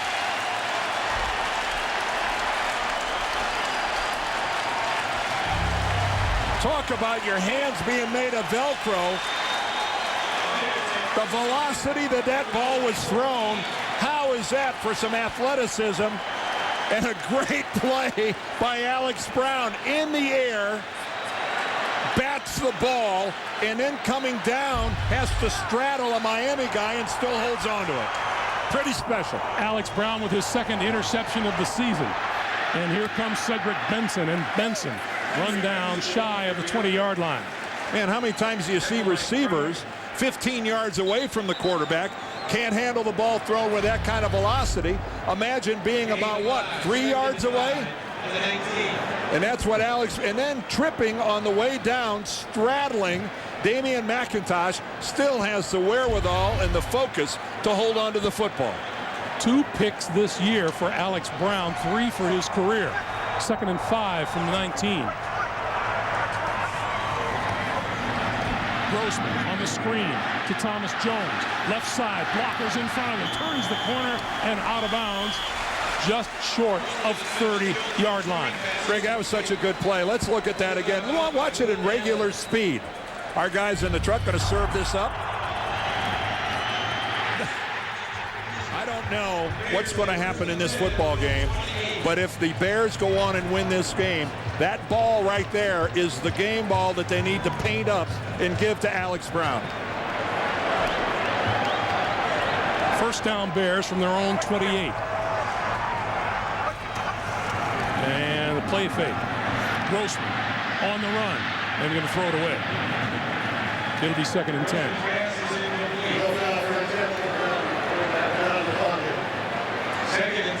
Another good play by the Dolphins defensively. Rex Grossman finding absolutely nowhere to go with the football, even after getting out of the pocket. How decisive is Lovie Smith? You know, he said he can't understand why there's any semblance of a quarterback controversy in Chicago. As long as Rex Grossman has been healthy, he's been my #1 quarterback. And it's because he wins. He won at Florida. He wins here. 2nd and 10. Markers fly. Movement on the offensive line out across the 30. is Cedric Benson. And now let's check the flag. This looks like it'll go against Miami. The flag on the play. Preliminary signal is offside against Miami. Well, you could hear that hard count by Grossman clear up here. Offside. Number 90. Defense. 5-yard penalty remains. Second down. Listen to on Jeff Sganina. Listen to the voice inflection.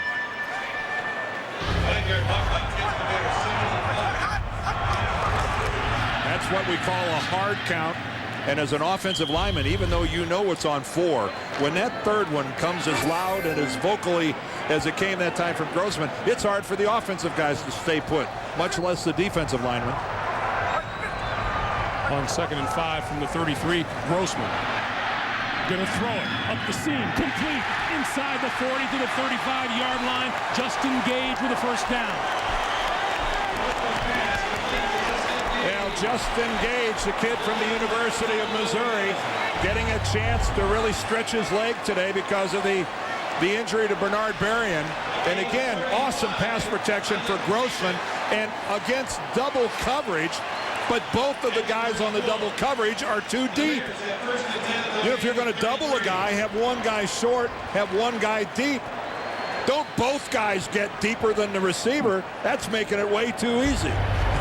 You know, there's such a thing as bracketing a receiver, and that was not it. 34-yard pickup. First down, Bears at the Miami 33, and this is Benson trying the left side to about the 30. Clock continues to move as we come up on 2.5 to play in the first half. At the bottom is Zach Thomas. Well, you don't expect to go into a football game where with 2.5 minutes left in the first half, we have 2 interceptions in this game, both by defensive ends. Next thing, we're going to have a guard return a kickoff for a touchdown. Here are the Bears as we come up on 2 minutes with just 3 points on the board. Their average margin of victory this year, more than 3 touchdowns.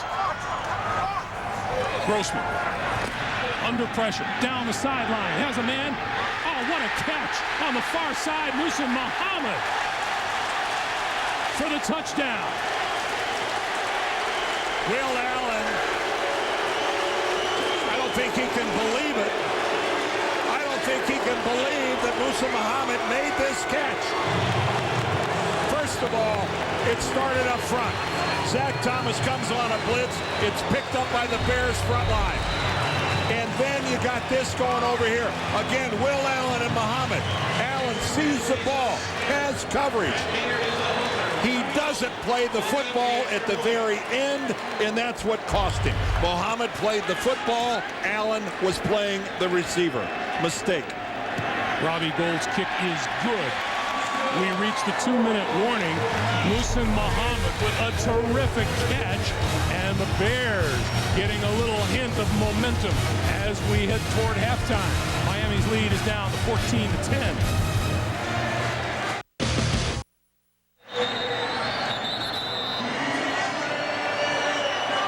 .157 to play in the first half. Muhsin Muhammad with his 3rd TD catch of the season. Well, and how long has he been doing it? 11 years in this league. It didn't take Grossman very long to identify the matchup he wanted. Go to one of your playmakers, serve it up there, and let your guy make a play. And Muhammad certainly made a play. Robbie Gould kicks it away. This is Wes Welker from the 9. 25, 30, and hit hard as he crossed the 30-yard line. Whoa. That's an understatement. Hit hard. 22-yard return. Would anybody in their right mind want to return kickoffs in the National Football League? I'm assuming you had that option and passed on it. I actually was in the wedge one time and it came to me and I just fell on it. I wanted no part of having guys be able to run 50 yards in full speed, take a shot at me. No, thank you. From the 31. Miami with all of its timeouts remaining.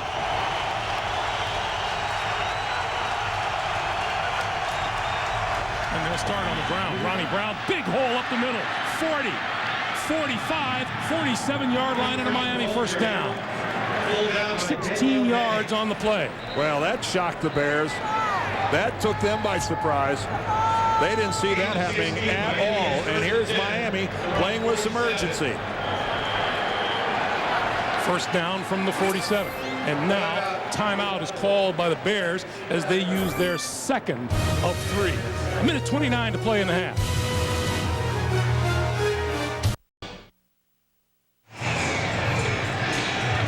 A reminder, coming up, the Sprint halftime report back in New York with the usual suspects, JB, Dan, Shannon, and Boomer. They'll have the latest NFL scores and highlights coming up on the Sprint halftime report. Part of the Chicago faithful here at Soldier Field. 1:29 remaining in the first half. The Bears trying to keep the Dolphins from finding the scoreboard again before halftime. Harrington, quick pass. That's to Ronnie Brown. Brown across the Bears 45 to the 44. Clock continues to move. And again, very decisive by Harrington, realizing the blitz coming from the outside and getting rid of it in a hurry in the middle.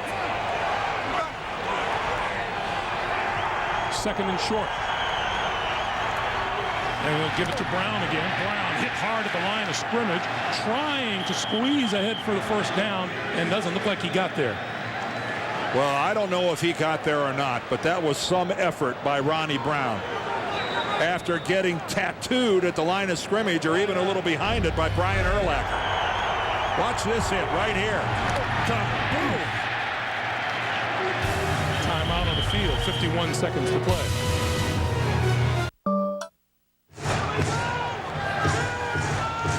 All during that timeout, Dan, you were just bubbling over about Ronnie Brown's effort. Well, that was an effort.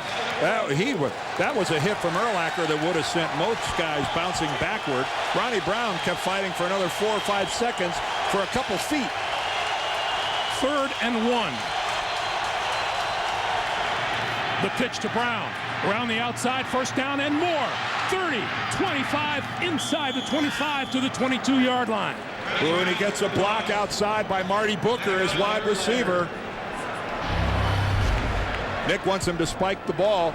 Watch here, it coming in on the right-hand side. There's Marty Booker. He tied up the corner, and that bought Ronnie Brown a lot of extra time as Booker out there on Nathan Vasher. Ronnie Brown, 11 carries for 61 yards. Nick Saban said nothing would be more important to his team today than being able to run the football.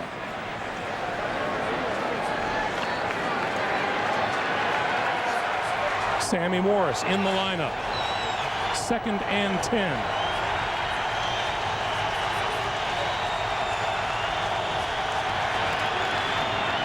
Harrington throws outside, tipped, incomplete, intended for Morris. Could the Bears possibly have had any more people on the line of scrimmage at the snap of the ball? Talk about showing blitz. They had everybody in a dark blue jersey lined up at the line of scrimmage. But again, Harrington made the right read. He just didn't make a very good throw. One of the few times today that he just didn't put his guys in a good enough position to make a play. 3rd and 10 from the 23.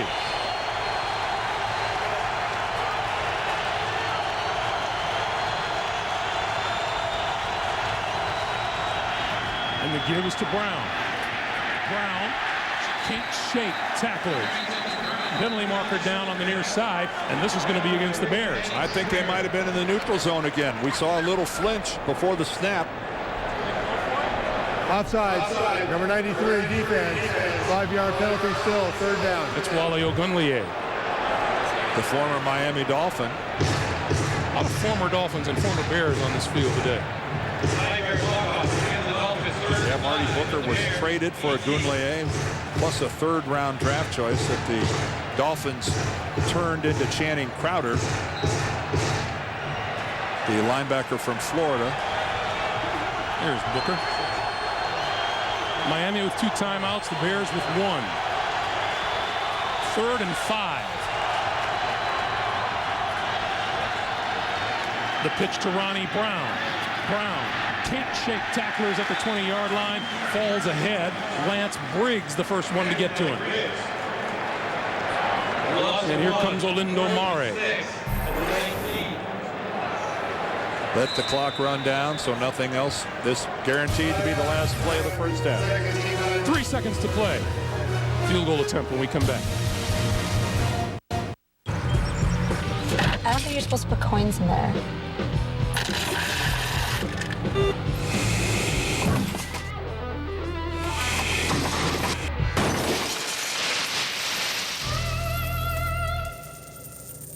Want to get away? Now you can. With Southwest Airlines Internet Specials, you can fly to over 60 destinations nationwide for just $49 to $159. Purchased by November 16th. You are now free to move about the country. The Dolphins with a chance to regain some momentum here going into the locker room. Mare from 37 yards out, and now Urlacher just called for another timeout. Chicago. We'll wait a little longer. Timeout. We'll come back to Soldier Field after this.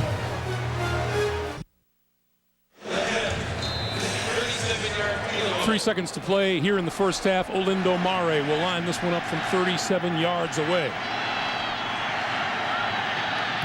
Kick is on its way, and no.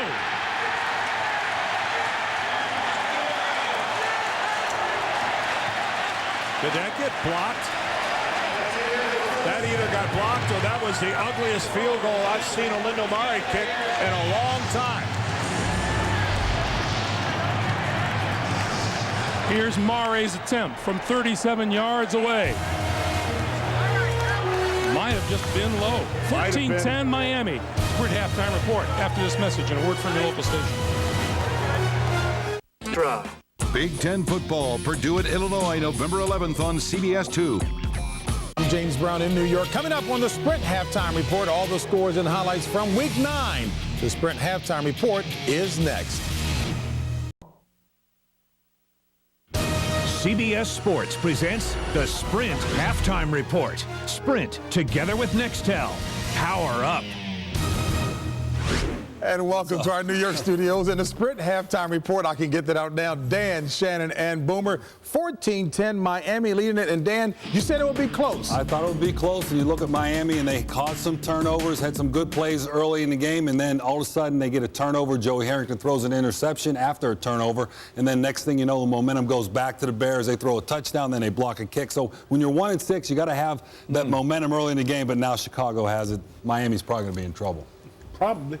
Just leave it at that. All right, folks, let's take it through the rest of the scores from around the league. We'll go to Boomer now. All right, 14 points off of turnovers for the Baltimore Ravens, including this one right here off the fingertips of Chad Johnson. Samari Roll takes it back. He's going to hand it right here to Ed Reed. Ed Reed's going to take it the final 25 yards. This is going to put Baltimore up 14-0. They actually kick on a field goal, make it 17-0. Then right before the end of the half, Carson Palmer finds TJ Houshmandzadeh into the third period. They are 20-7 now. Baltimore on top. Baltimore 14 points off of turnovers. Shannon, Chiefs. Playing for the Governor's Cup, JB. I don't know what it's worth, but one of these teams would love to have it. Larry Johnson, 16 carries, 116 yards in one tub, and you saw it right there on the 1-yard run. They're up 7-0. Tony Gonzalez on a 3-yard from Damon Hewitt. Wide open. They're up 14-0. But Steven Jackson gets into the action for the St. Louis. And now Tony Gonzalez. Will anybody covering? I just want to know. I guess not.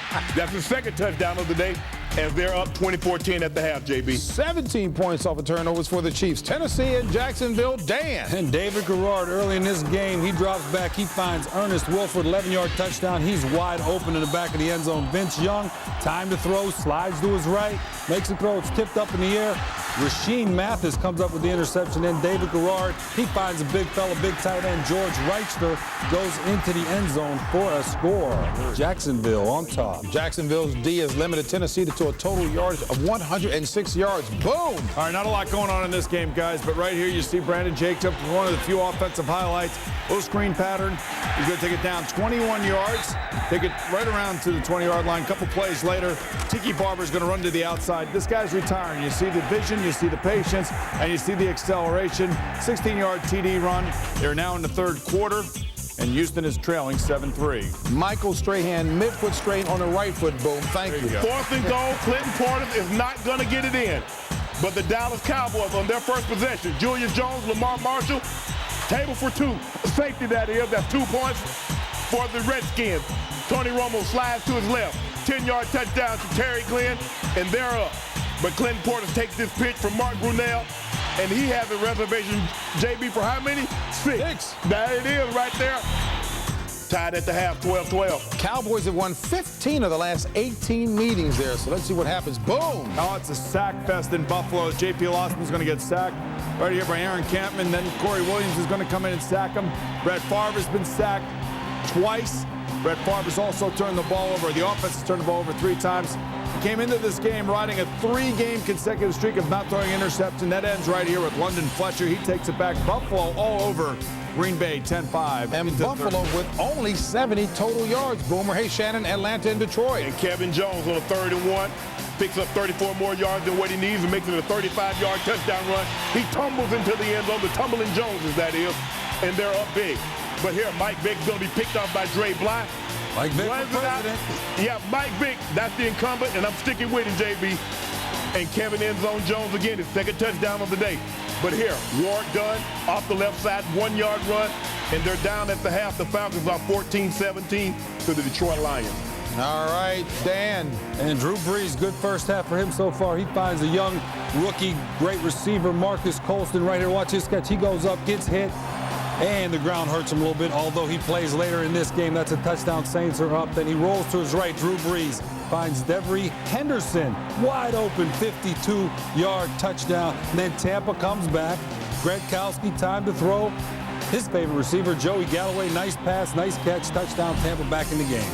Hey, Boom, so that injury to Michael Strahan is what now? It's a strain to his mid-right foot. And he will or won't return? He probably will not return. Thank you very much for helping me out with that. I wanted to make sure it came out right. You know? I was paying attention. Good job, Second half of Miami and Chicago. Thanks, Shannon.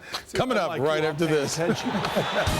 CBS Sports presents the Sprint Halftime Report. Sprint together with Nextel. Power up.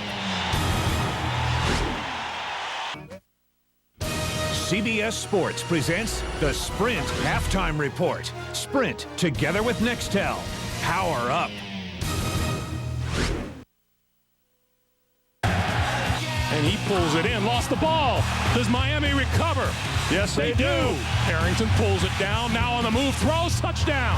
Harrington makes this happen. Grossman intercepted. Jason Taylor with the Miami touchdown. Oh, what a catch on the far side. Newsom Muhammad for the touchdown. The NFL on CBS. And welcome back to Soldier Field here in Chicago. Greg Gumbel along with Dan Dierdorf. Pretty evident as we look at a 14-10 Miami lead at the break that the story of this game is turnovers and the points that the other guys have gotten off those turnovers. Absolutely. It's been very uncharacteristic for the Bears to turn the ball over the way they have. And it really, the second quarter was the quarter right there. We've got the muff on a punt that gives Miami field position. They convert with a Marty Booker touchdown right there from Harrington. And then Jason Taylor, right place, right time. Grossman throws it right to him. He runs it in. And then another Bears turnover. Taylor hits Grossman from behind. And that play by Alex Brown, just phenomenal. And it led to this touchdown, the completion of the drive, the touchdown pass to Muhammad. And that is just a bad attempt by Olindo Mare, driven very, very low, blocked at the line of scrimmage by a guy, Greg, that didn't even jump, didn't even get any penetration. Yeah, Bears have home field advantage here, but they better find a way to put a leash on Jason Taylor in this second half because he's been making plays all over the field for Miami. I think it's pretty apparent that this Miami Dolphins team did not come up here to play homecoming for the Chicago Bears. You know, they're on scholarship too, and I think that they're demonstrating a great deal of pride. As a matter of fact, when you watch them in the first 30 minutes, Greg, you got to beg, the question begs, how the heck are they 1-6 if they're capable of playing this kind of football? We mentioned it in the first half. We mentioned it again. Jason Taylor came in angry this week. He said, don't question my heart. And as far as he's concerned, too many people have been questioning that of the Dolphins. This is Rashid Davis from the 7-yard line for Chicago. Trying to turn the corner, 20. And out to about the 24-25-yard line. Andre Goodman wrapped him up. Well, the Bears last week and this week, that's just the first 30 minutes of play. Of course, that was against the San Francisco 49ers, who offered up no opposition whatsoever. But the turnovers, none last week and 3 already in the first half here today. But again, you take a look at the score of this game, it could be a whole lot worse. If it wasn't for Alex Brown, Miami might have made it 21-3 at that particular time if he didn't intercept that pass. Grossman throws on the slant. He's got Justin Gage, and Gage lost the ball. Picked up by Miami. With a page of blockers, Andre Goodman. Goodman inside the 15. Oh, what a turnaround for Miami.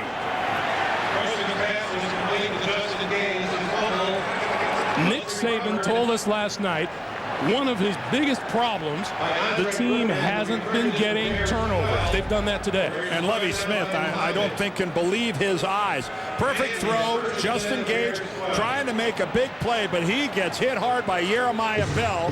That knocks the ball loose. Watch coming in here from the left side. There's Bell, puts a right hand right on the ball and knocks it out. From the 12-yard line, first down for Miami. Brown tiptoes his way up the middle to about the 10. Let's go back to the play. Well, this was a first. Watch his right hand right on the football. And Justin Gage just did not have it pressed firmly enough against his forearm or his rib cage. And Jeremiah Bell smartly just pokes it out. Jeremiah Bell, elevated to starter status this week, has made his presence felt.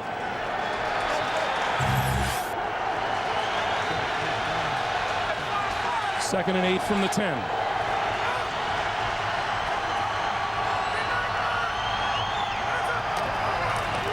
Brown to about the 6. Alex Brown with the tackle on Ronnie Brown. You know what, Mr. G, the Bears have been in this position before. They played that really bizarre game Monday night against the Arizona Cardinals a couple of weeks ago, where they had 6 turnovers in that game, and yet somehow came back to win it. So you know they have confidence going for them. But again, just sloppy football on the part of the Bears. Third and 4 from the 6.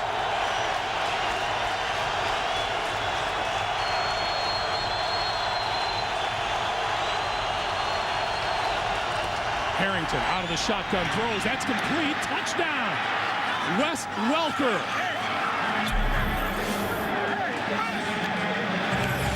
Well, if you're going to play a zone defense, what's the use of playing it all the way back in the end zone? I know that you want everything to happen in front of you, but this might be taking it to an extreme as you allow Wes Welker to stand at the 2-yard line and be unchallenged on his way into the end zone. It's sure nice that all the blue shirts were nice enough to sit back in the end zone and watch him score a touchdown. Welker's first touchdown of the season. Harrington throws the pass, and Miami takes the lead. 21-10. This telecast is copyrighted by the NFL for the private use of our audience. Any other use of this telecast or of any pictures, descriptions, or accounts of the game without the NFL's consent is prohibited.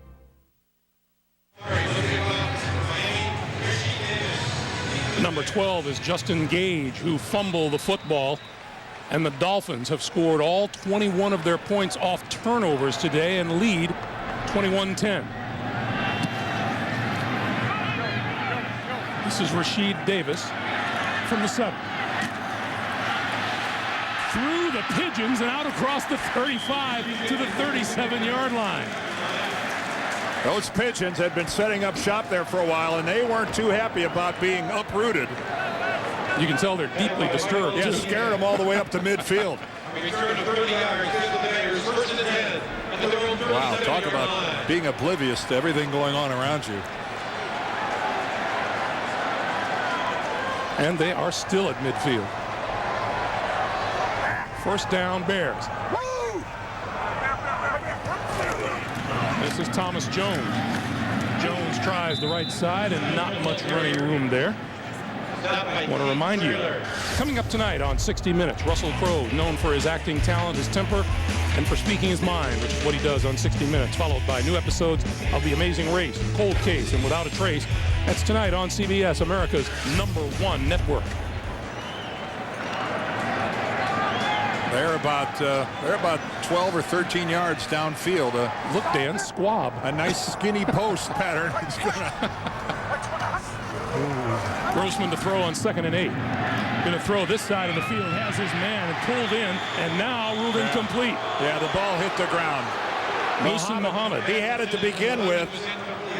It looked like the ball touched the field when he did not have it firmly in control. We'll get a good look at it here. Good throw by Grossman. This should have been a reception. He goes up and gets it, and then he does not have control of the football. No, that's pretty open and shut. The officials right there, and they saw it. And we talked about the problems the Dolphins have had with dropped passes. The Bears have had their share today. 3rd and 8.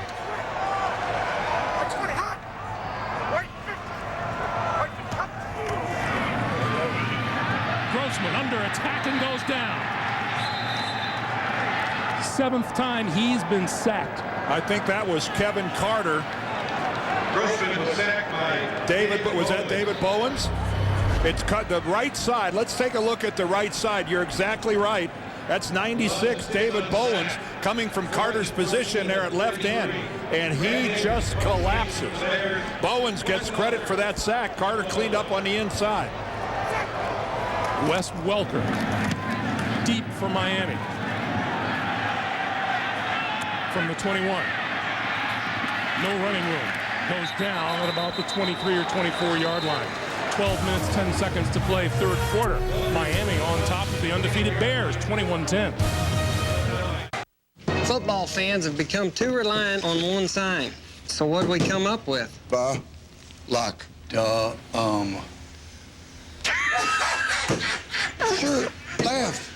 I propose you use nickel when you need 5 defensive backs, or dime when you need 6. But I think it's about time we show a little love to offense. Offense! Let's issue a continuance on the defense and give the offense a tryout this season. For great taste, there's no debate. Miller Lite. The NFL on CBS is sponsored by Southwest Airlines, proud sponsor of the NFL and official airline of Super Bowl 41. Let's Go to Prison, in theaters everywhere November 17th. And by Chrysler, inspiration comes standard.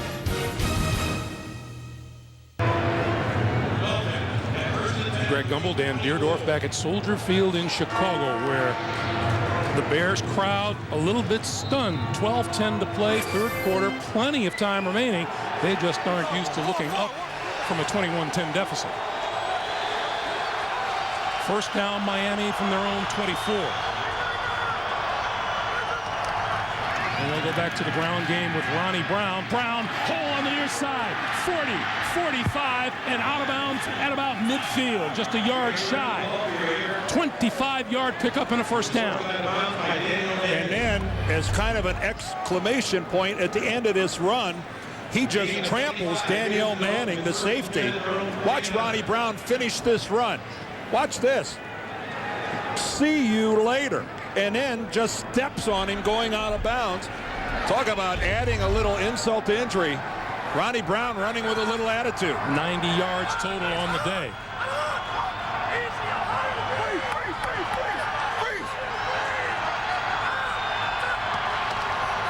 Brown again. Across midfield, spinning to about the 47-yard line.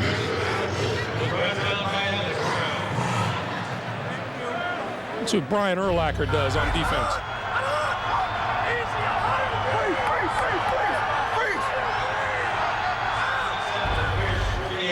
He changed the defensive front. You couldn't see his feet, but he slid over a gap. One of the defensive linemen slid over to replace him. He's the quarterback on that side of the ball. 2nd and 6 from the 47. Ronnie Brown again. And Brown hit head on at about the 46-yard line by Ryan Urlacher. We check in with JB. Hey, Greg and Dan, take a look here. It's Tony Romo of the Cowboys hooking up with Terrell Owens. A 4-yard strike. T.O., of course, nothing can be simple. He's got to go asleep on the ball. Dave Cabano, our cameraman, says, you know what, maybe that'll wake him up. I don't think so. 19-12, Dallas on top of Washington. Greg and Dan. All right, JB, Cowboys have had good success of late against the Redskins. Meanwhile, Miami looking at a 3rd and 5. You got to wonder if that'll be the last time we'll see Gibbs and Parcells going at it head-to-head. Harrington over the middle. Oh, what a catch by Wes Welker. Oh, the Bears are going to argue that he didn't catch it, but the officials are saying that he did. That's the fun part about football. Now we get to decide whether he did or not. Let's all take a look at this collectively. I thought he caught it. Whoa. You can have the ball touch the ground as long as it is firmly in your grasp in doing so. That ball came loose when it hit the ground. And now Wes Welker trying to talk his coach into challenging, which Nick Saban does. Yes, he is going to challenge that. Initially on the field, they ruled that it was a completion. They then got together and decided that it was an incomplete pass. And that is why. And I don't think that Miami has challenged the ruling on the field that the pass was caught. My guess is they're going to lose this. Actually, the challenge is that it was caught.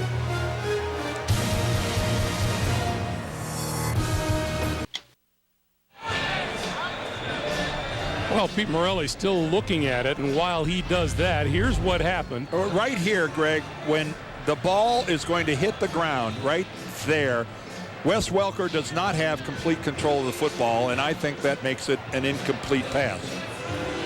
Meanwhile, on the sideline, Wes Welker told his coach, I made the catch, and it looks like Nick Saban says, well, I challenged, so you better be right. And I don't think Wes Welker is, and that's one of the problems when a player goes over trying to sell his coach. You better be 100% right. And I think Wes is a little nervous right After reviewing the play, the ruling on the field stands. Incomplete pass. Miami will be charged with timeout.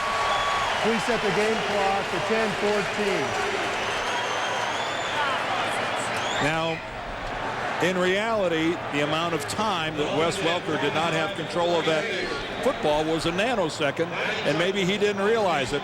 But I think that that is pretty clear, and Pete Morelli, under the hood, saw it pretty easily, I believe. For the first time since he muffed a punt early in the second quarter, Devin Hester is back on the field to take a kick.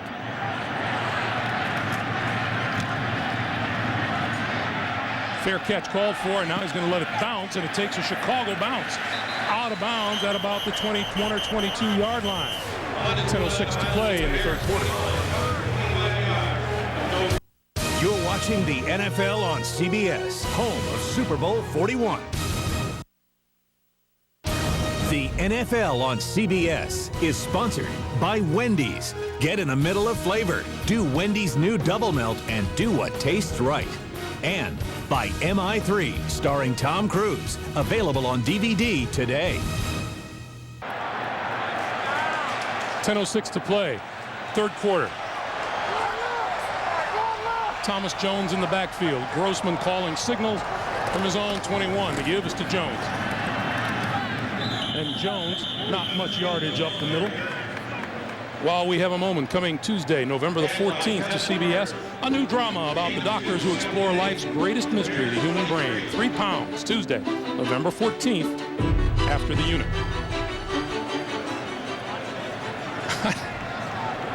Look at the two 54s side by side, Thomas and Urlacher. We think that's a pretty good sign. Yeah, I don't much care for signs in general, but that looks pretty good. Pretty creative. 2nd and 8, Grossman to throw. And that one is complete. Shaking the tackler is Muhsin Muhammad. And Muhammad out to about the 35-yard line. That'll be a first down for Chicago. Pick up of 12 on the play. And a good job recognizing the blitz by Grossman. And a good job by Muhammad of realizing just sitting there. He had clearing, and then the missed tackle by Jeremiah Bell allows this to happen. But it all started with the quick recognition by Grossman of the blitz and the unloading of the ball. First down, Bears, their own 35. Play fake. Grossman out here, complete to Jones. Jones across the 40 and out at about the 41-yard line. And one thing we've seen up to this point in time, we're talking about guys getting credit. Dom Capers, the defensive coordinator of the Dolphins, a guy who's been a head coach in this league for a long time. I think he gets a few props for this game plan. So far, Miami defensively has really been playing well. Grossman with a 2nd and 4 now.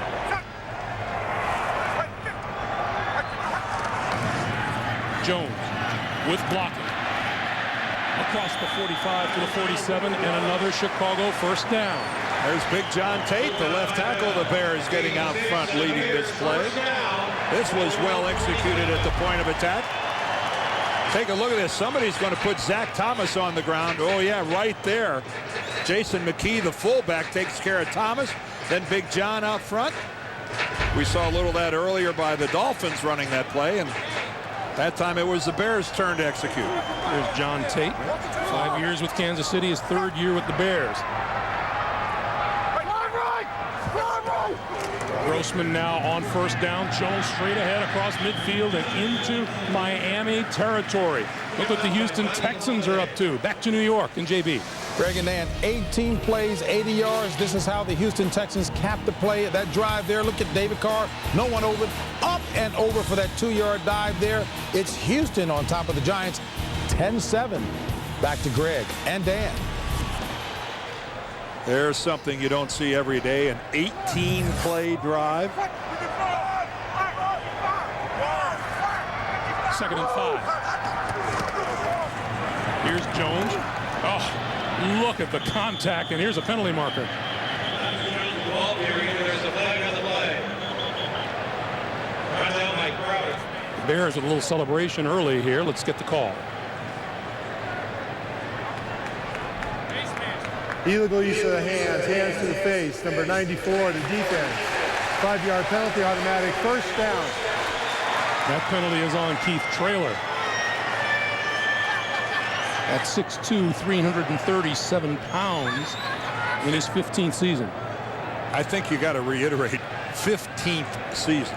That is a long time to be waddling around in the trenches. That is a long time, folks. 37 years old in his 6th. Look at that. I mean, that is a long, long time. Of course, you know, Kevin Carter's in his 12th year. Jason Taylor's in his 10th. Scanina, backup defensive tackle, in his 14th. Nick likes he likes his defensive lineman with a little age on him. Grossman, deep drop this time. Looking, and ends up throwing it away. 6:44 to play. Back to JB in New York. Hey, Greg and Dan, take a look at this 10-play, 65-yard drive by the Packers being capped with Brett Favre tossing to Donald Driver. 10-7 Buffalo. Hey, Greg, tell Dan I'm trying to move from a waddle to a walk myself. I'm working on it. Back to Greg and Dan. JB, no worries. He's listening. Hey. The only thing I tell you about waddling, it takes one to know one. And I got a pretty good waddle going myself. 2nd and 10, Bears at the Miami 42.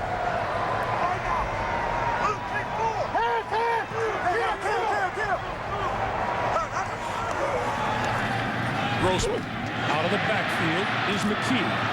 And McKee wrestled down inside the 40 at the 38. What's happening with those St. Louis Rams? JB, back to you. Rams have narrowed the gap, Greg, as Mark Bulger caps this drive here, hooking up with Kevin Curtis. Little 2-yard in pattern there. 24-17. Bulger, 20 of 24, 226 yards, and a touch. Back to Greg Gumbel, Dan Dierdorf. Well, what'll you know?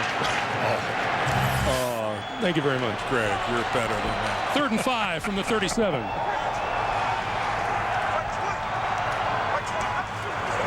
Grossman, here come the Dolphins, and this ball is picked off in the middle of the field. Jason Allen, the rookie, made the interception.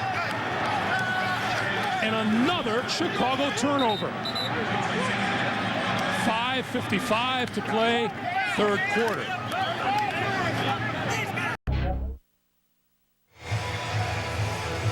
Here's Jeremiah Bell right here. He's going to come up and then come in on the blitz.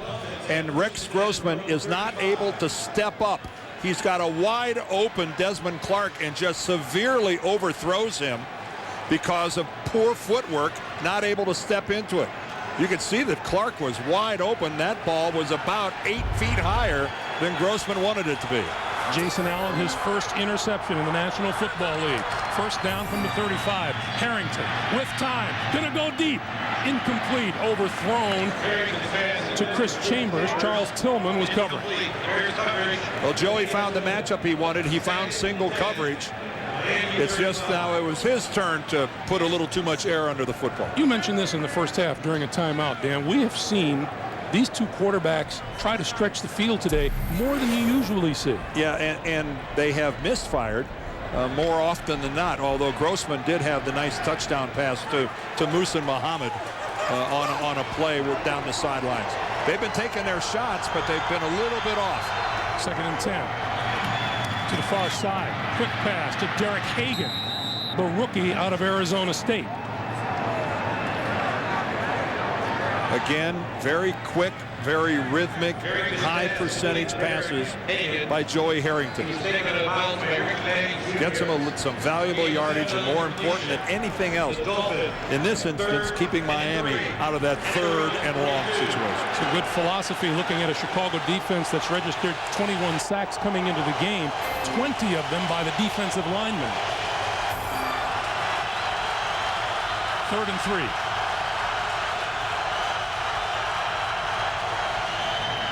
Harrington got his man. That is incomplete, and he overthrew Marty Booker. Wow, that's twice out of 3 plays Joey Harrington overthrows a guy that could have made a play downfield. Again, Marty Booker gets a good release inside Nathan Vasher, and that should be made. That should have been a completion. The safety wasn't a factor. Joey just overthrew him. Devin Hester deep for the Bears. Donnie Jones just barely got that one away. Hester from his 15. And wrapped up at about the 25-yard line by a bevy of Miami Dolphins led by Eddie Jackson. 43-yard punt, 11-yard return, 5:06 to play in the 3rd. Miami 21-10.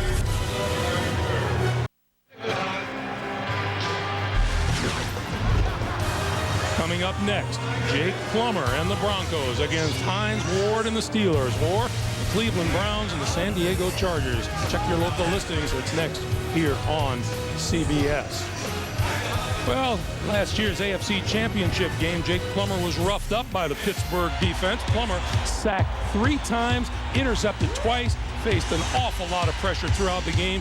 He'll be looking to eke out a little revenge as the Broncos tangle with the Steelers in a crucial matchup, especially for the defending Super Bowl champions. No kidding. There is Ben Roethlisberger so far this season. Take a look at that. Almost twice as many interceptions as touchdowns. He's already suffered a concussion this year, and we all know the appendectomy early in the season, the motorcycle accident over the summer. Any way you look at it, the defending champs are on the ropes with only 2 wins so far this season. A loss this weekend, you'd have to say it's over. Meanwhile, Rex Grossman on the sideline, Jason Taylor on the field. An observation here, Greg. Every game in the NFL is hard hitting. This is more than most. This has been an extremely hard hitting football game on both sides. They are taking some shots. On 1st down, the give is to Thomas Jones, and Jones hit hard at the line of scrimmage, out to about the 27. Channing Crowder, Jeremiah Bell. Talking to Jason Taylor last night, he had just returned from having dinner with Brian Urlacher. They're very good friends, and they take turns doing a lot of charitable work for each other. Jason said Brian comes to a couple of my events. I go to a couple of his, and Jason was exceptionally pleased last night that Brian picked up the tab, and Jason said, I even got some food to go. I really put it to him.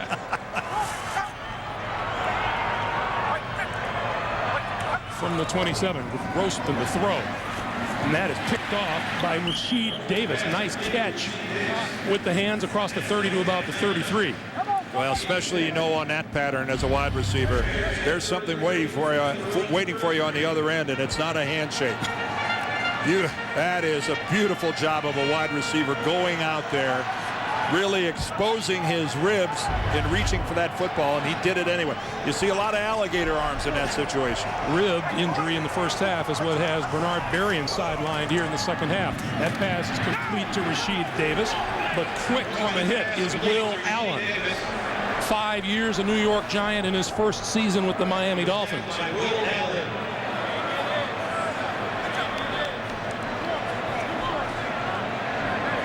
Let's see the exact spot. Rex is trying to see exactly how short a distance is it. Short enough they're going to bring out the chains.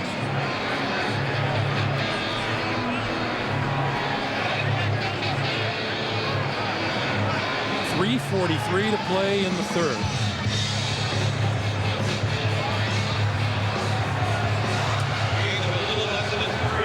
Decision time for Lovie Smith. About a foot, it looked like. And onto the field comes the punter, Brad Maynard. A decision made all the easier when you have the #1 defense in the National Football League. You don't put them in a compromising position, not in the third quarter. Wes Welker, team for Miami. Welker back at his own 22-yard line for the kick from Maynard.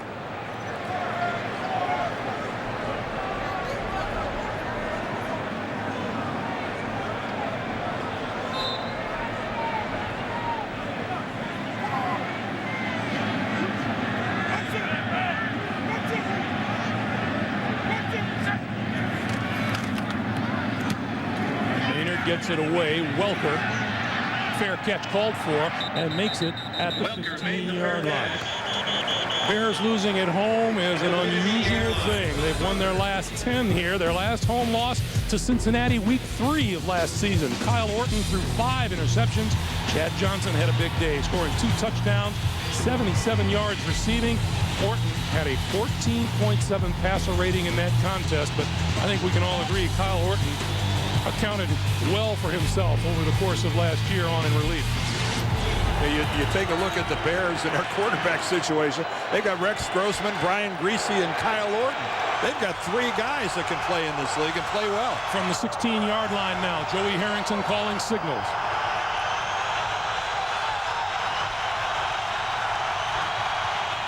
And this is Brown, and that's going nowhere.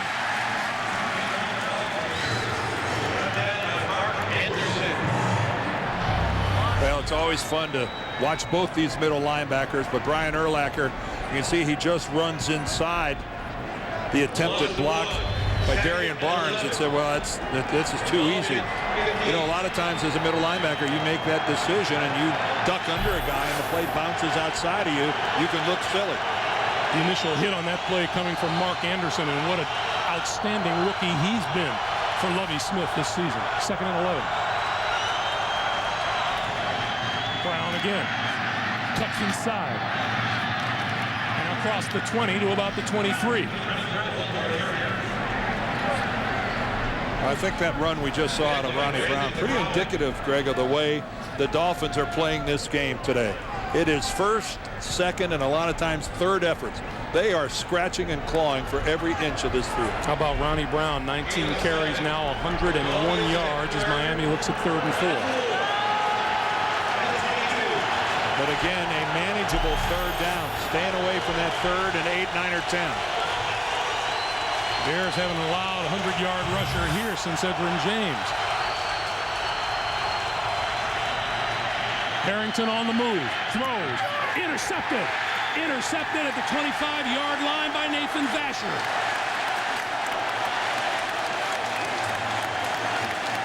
And there's that play that Joey Harrington will make that Nick Saban said sometimes you just don't know where it came from. You don't force the ball at this place on the field to a guy that's pretty well covered. You just don't make that throw. The risk reward is just way too great. Vasher's first interception this season, 14th of his career. From the 23-yard line. 1st down for Chicago. Jones. to the 20. You know, we even heard it from Joey Harrington at the very top of the day, where he said sometimes it's best just to take what you're given and then kick the ball away. That's exactly what he said. He said it's not the end of the world to have a series that concludes with a punt. And in this situation, that's certainly more desirable than to what he has now, and that's his second interception of the day. 2 TDs, 2 interceptions. It's either been chicken or feathers for Joey Harrington. We're in the final minute 22 of the third quarter.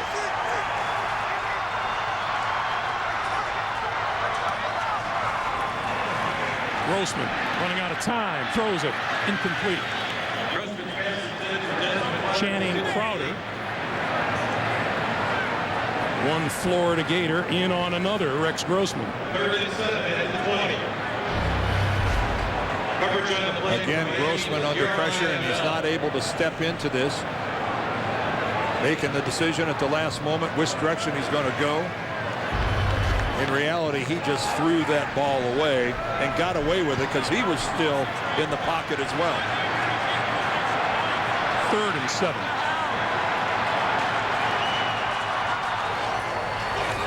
Quick pass, incomplete to the near side, intended for Justin Gage. Remember, Justin Gage getting some extra playing time here in the absence of Bernard Berrien. And I don't think Gage was where Grossman thought he was going to be. I think Rex Grossman was throwing that to a spot, and Justin Gage had gone a little farther downfield than Grossman anticipated. So Robbie Gould comes on. The perfect Robbie Gould, right? 21 out of 21. He's made 23 in a row. 21 out of 21 this year. This from 38 yards out. Kick on the way and perfect.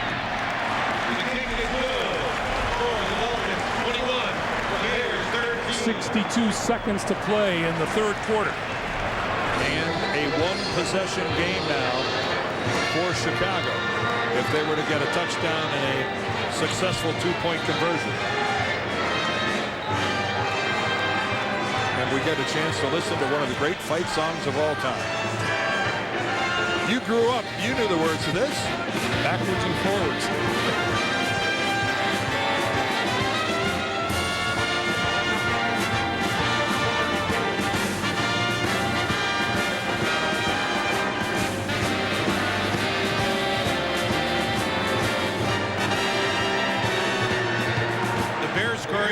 Solid goal indeed. Robbie Gould, 24 straight field goals now. Ties a Bears record held by Kevin Butler. 24 in a row. You grew up a diehard Bears fan. I don't think the Dolphins will hold that against you. Actually, we all grew up early on, I was a little bit of a Chicago Cardinals fan. Were you really? Oh, you're just saying. No. Really? Well, you know, they then became the St. Louis Cardinals. And look, it's very simple. The Chicago Cardinals played in the home of the Chicago White Sox, and that's the reason why. They played at Comiskey, right? Yes. Wes Welker deep for the kick. Welker from the 6. 20. Out to about the 28-yard line before a bevy of Bears buries him.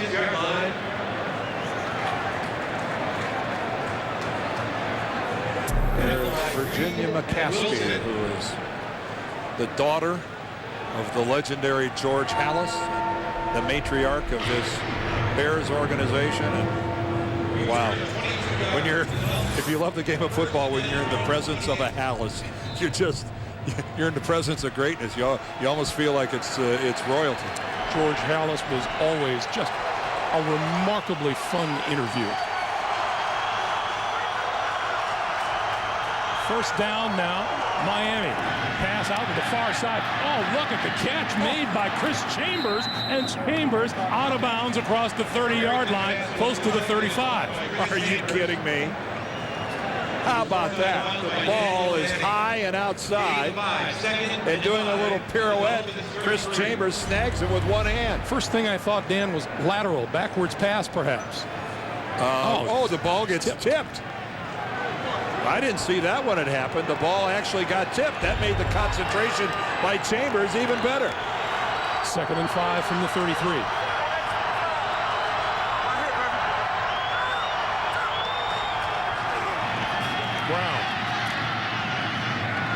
Out to the 37, and we're in the final 20 seconds of the third quarter.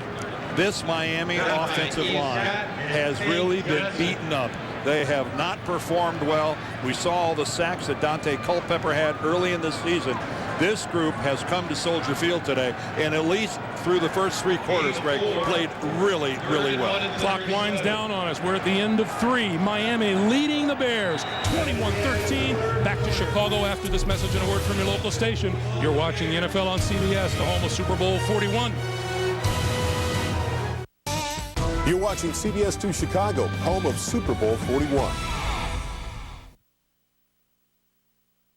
Throws, that's complete. Touchdown. Wes Welker. Dolphins, and this ball is picked off in the middle of the field. Jason Allen, the rookie, made the interception. A look at Navy Pier, one of the great landmarks of a great city. 15 minutes to play at Soldier Field. The Bears unbeaten in 7 starts this season. 3rd and 1 for Miami.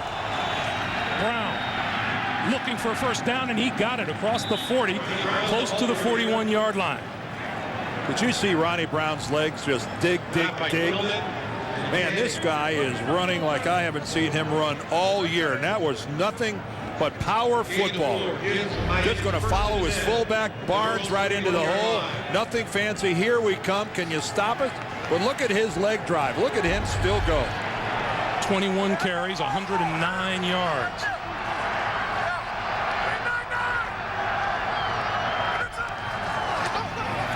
Harrington to throw.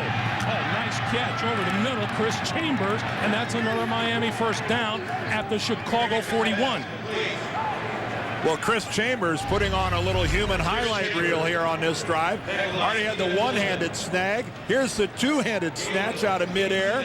And look how quickly he brought that ball back into his body to protect both himself and the ball. We are standing by for the three-handed catch.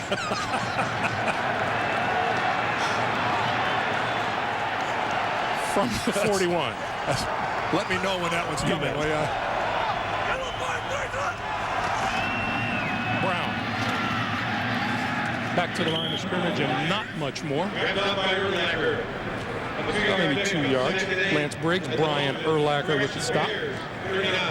But even though it was only a couple of yards, Nick Saban realizes one thing. That clock just keeps ticking, ticking, ticking. And not nearly fast enough to suit the visiting coach. No, well, that's the problem. You can't start clock watching, because when you're on that visitor sideline and you've got a lead, you start looking at that clock, sometimes you swear it's going backwards. 2nd and 8 from the 39.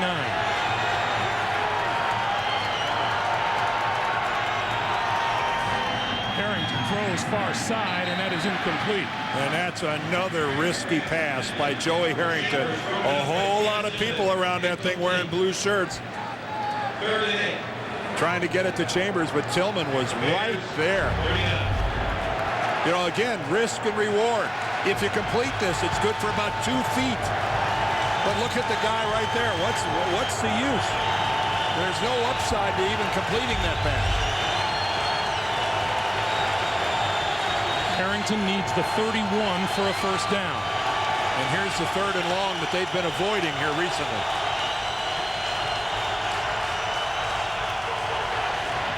Harrington for Morris, and Morris leveled by Urlacher.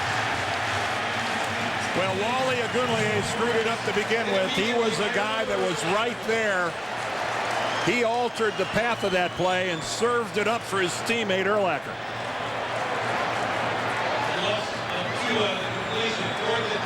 But that's how you finish. Devin Hester back to his own 10-yard line. Hester has punt returns this season of 84 yards against Green Bay, 83 yards against Arizona. And they were trailing Arizona when he did it. It actually won the game for them in that Monday nighter. Penalty marker is down as Jones gets this one away. Hester with a risky grab at the 10, lost the football, picked up by Miami. Miami appeared to be on the ball first. Remember, there is a flag down back upfield.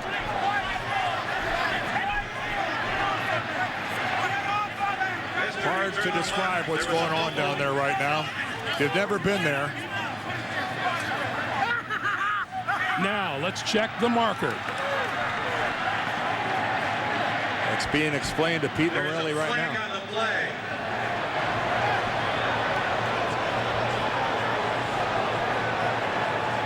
Nick Saban, that was the face of a guy looking for a break. Illegal formation. Kicking change. 5-yard penalty. Repeat. 4th down. And he didn't get it. Dan, this is week 9 of the season. Have we seen that on a punting situation this season at all? Not that I can recall. Nor I. Illegal formation on the punt. They must have had some of the guys that are supposed to be on the line of scrimmage too far back.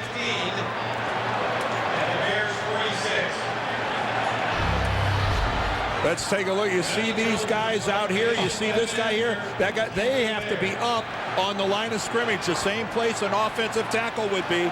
You got to be. Your helmet has to be up on the hip of that center. They were at least a yard farther back. That's an illegal formation. So Hester will try it again. This one he will let bounce. And a nice job by the Dolphins special teams unit to keep that ball down close to the goal line.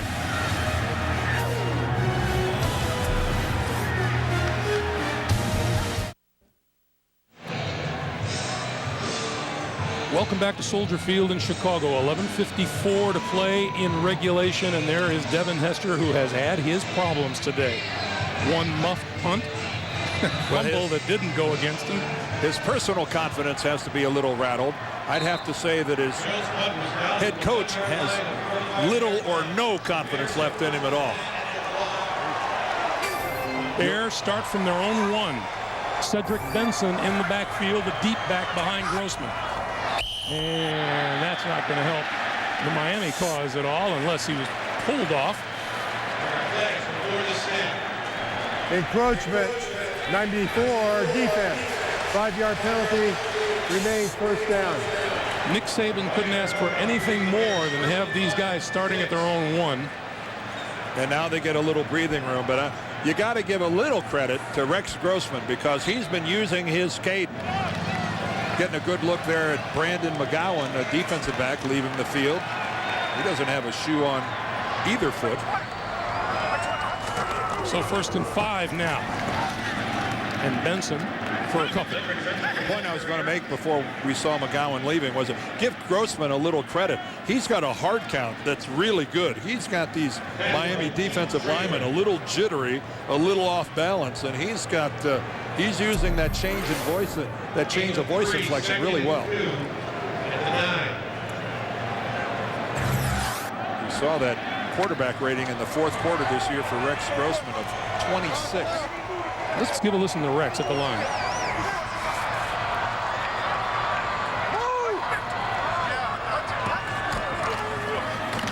The give is to Benson. And he never got a chance to turn upfield at all. 21-13 Miami here. Back to JB in New York. Hey, Greg, take a look here as the Giants were trailing 10-7. They go back up on top here. Play action. Eli hooking up with Jeremy Shockey. 12th consecutive game that Eli has tossed a touchdown. 14-10. Giants 3:15 left in regulation. Back to Greg and Dan. Giants, bit of a dogfight.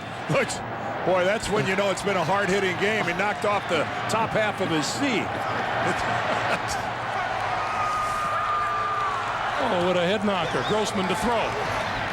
Has time out here. His receiver slipped, and it's incomplete. 81 Rasheed Davis slipped coming out of his cut. And the punting unit will come on. And right now, this Chicago passing game is really missing Bernard Berrien. What was it, a rib injury in the first half that cost him? Here's Wes Welker back at his own 45. Ooh, and you like your punt returner standing at the 45.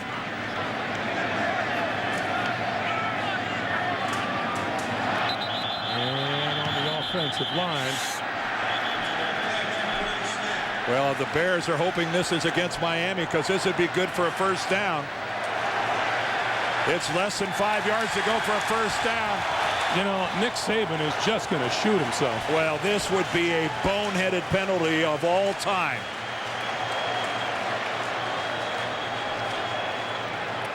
That's Keith Armstrong, the special teams defense, neutral zone infraction, number 96. 5-yard penalty, result of the play, first down. Oh, David Bowens, go find someplace at the end of the bench. I don't think a my bad's going to cover this. Whoa. Oh, what a freebie for the Bears.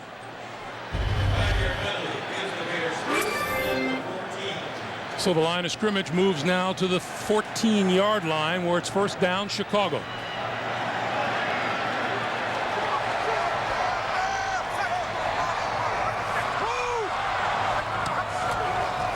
Grossman throws. And reading that perfectly was Andre Goodman and broke it up. And came close to picking it. Yeah, that's called jumping the route. Andre Goodman, seeing that coming all the way, takes the inside position. Almost had the pick. David Bowens is going, oh, please just give me a chance to go back out there on the punt return team one more time.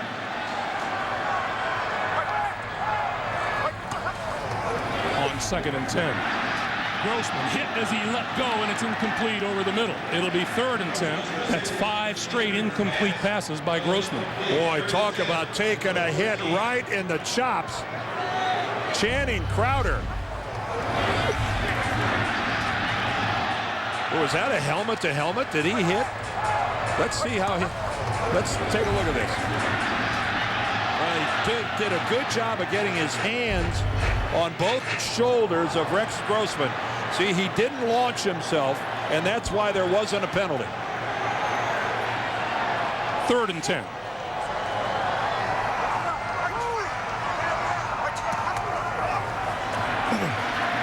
Grossman throws. That is intercepted. Ronaldo Hill inside the 25 to the 24-yard line. Another turnover by Chicago.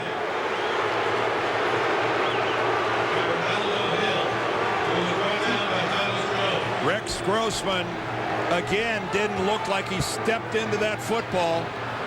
Did he throw this off his back foot again? Let's watch his feet. Take a look at his setup. And look, he doesn't step into it at all. That's really throwing off. That is not stepping into a throw at all. The ball just sails on him. Something that was really poor technique by the Chicago quarterback. Step into it, drive into this throw. That's actually just stationary, all arm, and he got a floater out of it. 6 turnovers by the Bears today. Harrington gonna throw. It is caught for a touchdown. Chris Chambers.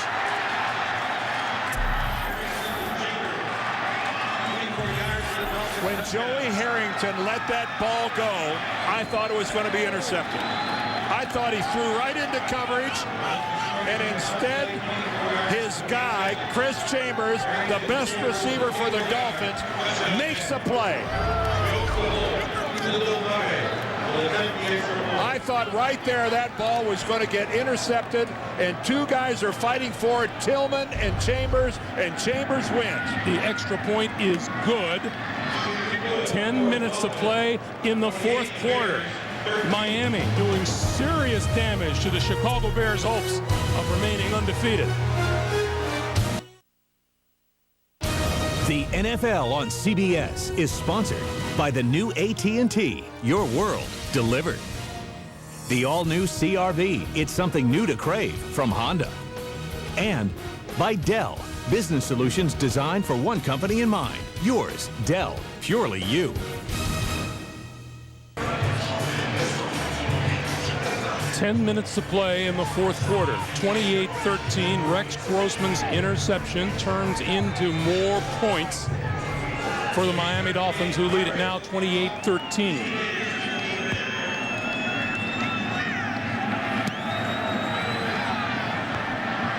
Rasheed Davis, a yard deep in the end zone. bounces off tacklers across the 20 to the 25-yard line. 9:54 to play. Chris Chambers, TD catch, 28-13, Miami lead.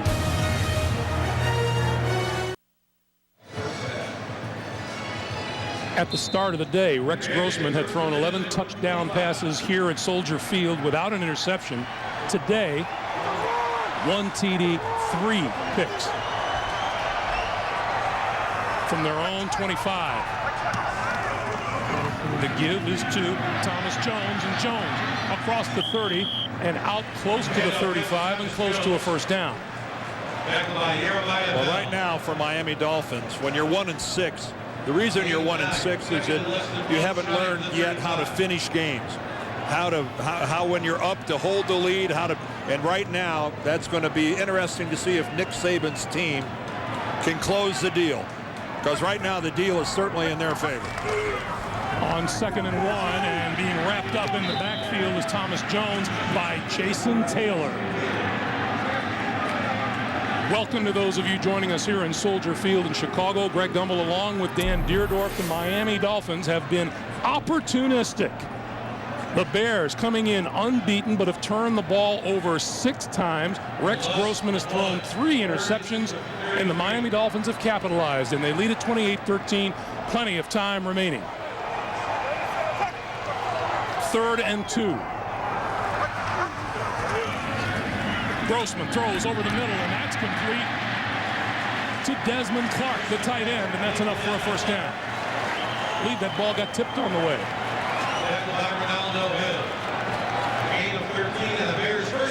Rex Grossman trying to get his guys in and out of the huddle. He had them hurry up and getting to the huddle. Now they're in the huddle, and they're taking their time.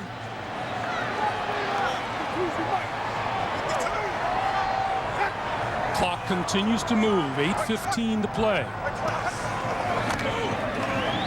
Grossman throwing near side of the field, incomplete.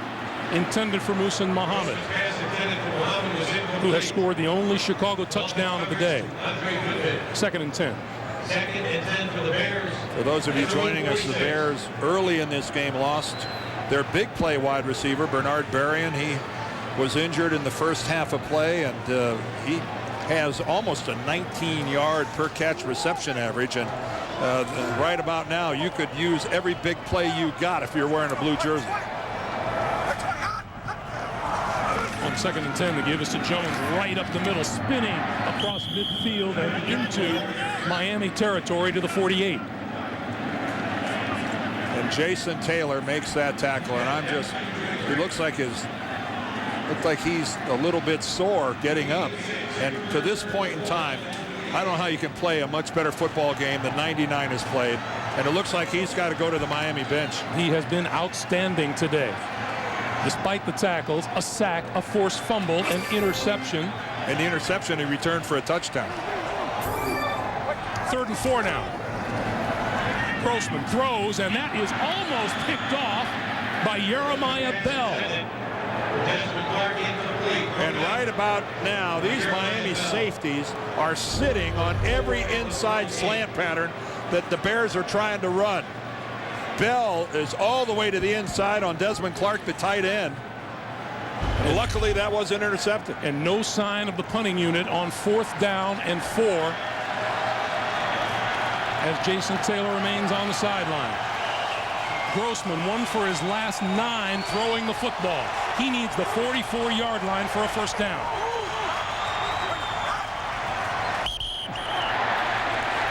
That movement up front, and again, this one is Vonnie Holiday, and Nick Saban is going to have a fit. Well, I don't blame him. Encroachment, number 91, defense, 5-yard penalty, result of the play, first downs. There have been times that the Dolphins have been trying to gift wrap this thing for the Bears, but the Bears have been a little quicker at the gift wrapping process. Well, within the last 5 minutes, we saw David Bowens, a defensive lineman, jump offside on a punt that gave Chicago a first down, and now we see on a 4th down again a Miami mistake that just automatically keeps it alive for Chicago. Again, can you learn to close the deal? From the 43, Grossman to throw. And that one is complete to Jones out of the backfield inside the 40 to the 38. Zach Thomas made the tackle. And still the Bears go to the huddle.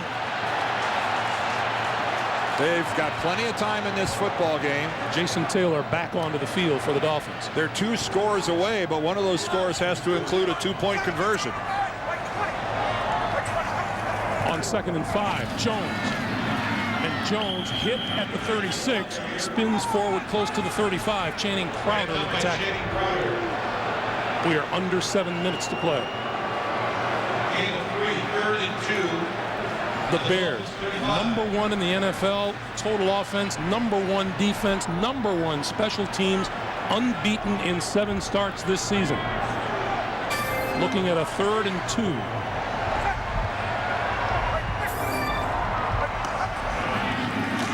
Grossman pumps fake and is buried back at the 45-yard line.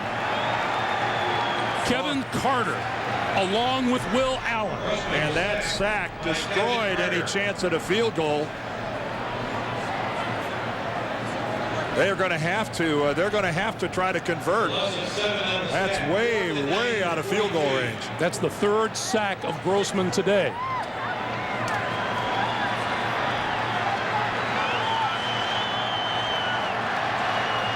Welcome to Chicago, everyone. Those of you joining us, the Chicago Bears trailing 28-13, looking at a 4th and 9.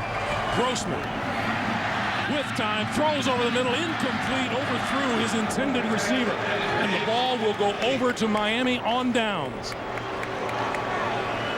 5:53 to play. The Dolphins trying to put an end to this undefeated season of the Bears. The NFL on CBS is sponsored by Vonage, a better way to phone for less. And by Cadillac, life, liberty, and the pursuit. 5 minutes, 53 seconds to play in the 4th quarter. Dan, you've talked about the Dolphins unable to close the deal all season long, and it's a little early to anticipate victory now.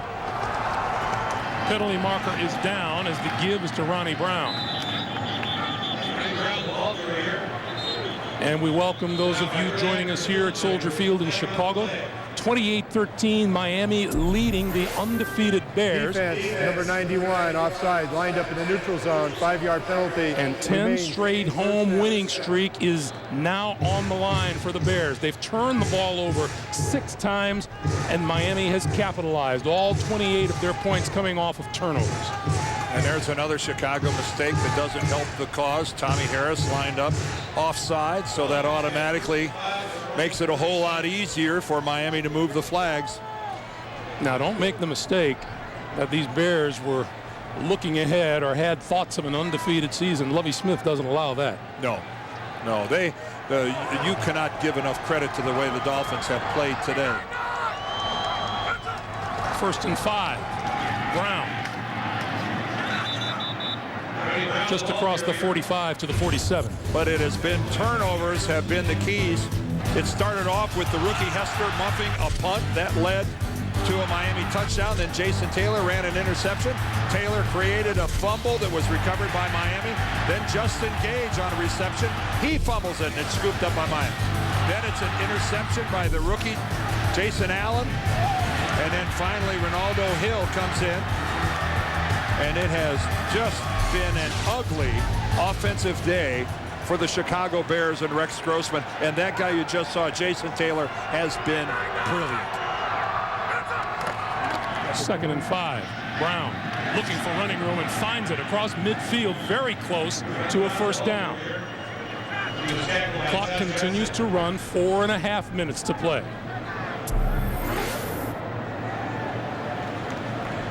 $28 points Miami has scored today off of those 6 Chicago turnovers. And while you're handing out props, another guy that the Bears have had trouble dealing with today has been Ronnie Brown, who has run for over 100 yards today.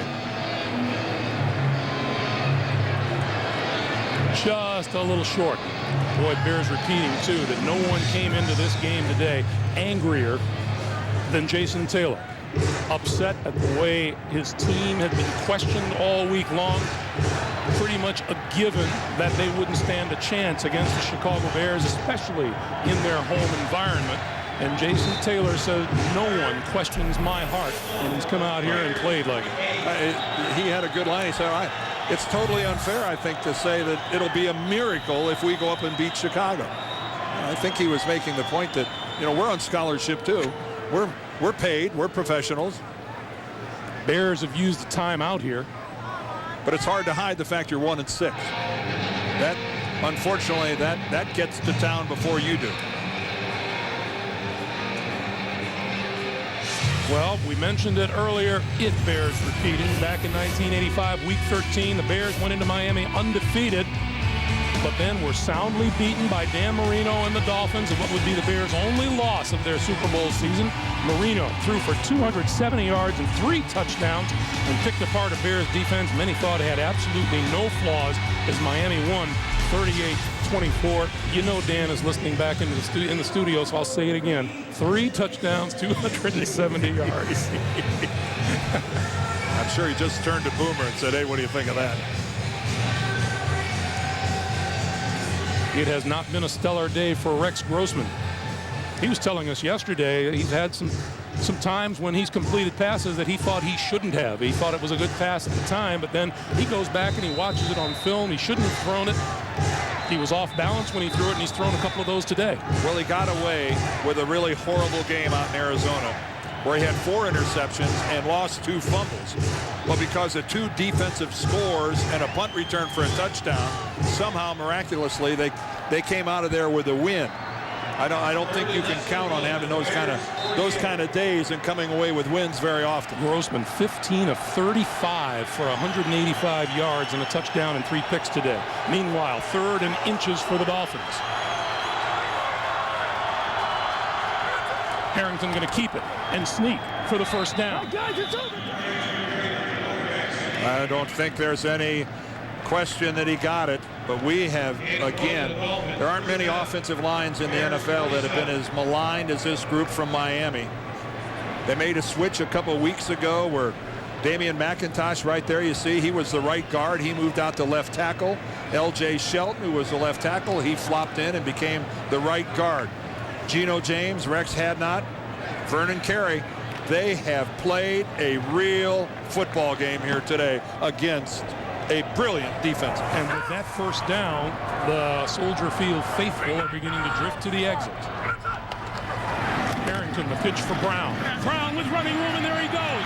Up the sideline to the 20, pulled down at around the 15-yard line. Danielle Manning saved the touchdown. Well, you made that call about headed to the exits. I thought that's where Ronnie Brown was going. He looked like he wanted to leave this ballpark in a hurry. Take a look at that blocking at the point of attack, and then it's up to the rookie, the lone bear, to try to run him down. Look at that blocking up front. Vernon Carey runs his guy all the way out of there. Great block by Darian Barnes, the fullback. You just made a point of talking about what an outstanding job that offensive line, and there are the Bears fans. Woo, baby, they are gone. 27 carries, a career high 142 yards for Ronnie Brown today. Looking to add to it here. Still on his feet. Well, this is why you play the game. Miami was a 2-touchdown underdog today and has come in here, and I know Nick Saban right now is going, oh, there's still 3 minutes left. And who knows what can happen, because it has happened to this team before. But boy, he's got to be proud of the way his guys have played. We sat down with Nick last night and said, basically, what are your problems? He said, turnovers were our biggest problem. He said, turnovers, dropped passes, and not being able to run the ball effectively. Well, they had a few drop passes today. But running the ball effectively is one of the big reasons that they're where they are. But it started with a defensive effort by Jason Taylor and Zach Thomas and Kevin Carter and that whole group there, where they man, they played like guys who have a lot of pride. Dan, they've gotten about a month's worth of turnovers in one afternoon. 2nd and 5. Brown reverses field. Harrington out in front of him, throwing a block, and to the 5-yard line goes Ronnie Brown. Easy up, man, easy up. Well, when your quarterback is your lead blocker, that's either good news or bad news, in the sense that a lot of times it's because you found yourself some open territory. Look at Joey get out there. Not bad form. Hey, he gets in there, gets into Nathan Vasher, and knocks him back a little bit. That's pretty good. This Miami team arrived in town averaging 88 rushing yards a game. Ronnie Brown is up to 157. Sammy Morris now in the backfield. 1st and goal for Miami. Morris to about the 3, maybe the 2. Welcome to those of you joining us here at Soldier Field. 2 minutes, 19 seconds to play in regulation. And the Chicago Bears have just used their 3rd and final timeout. Jason Taylor and the rest of the Dolphins all smiles on the sideline. What an effort they've put in here today. And now if this game goes Miami's way, there'll be but one undefeated team left in the NFL, the Indianapolis Colts. And the Chicago Bears start a very interesting road trip.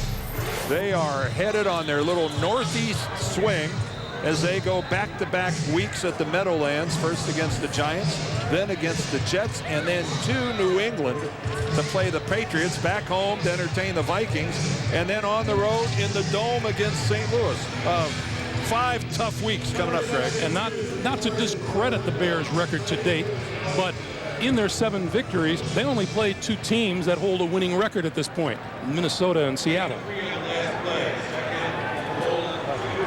The Bears now out of timeouts. 2nd and goal.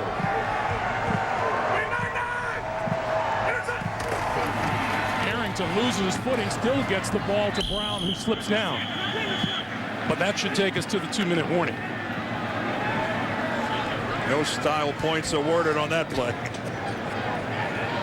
2 minutes to play here in Chicago.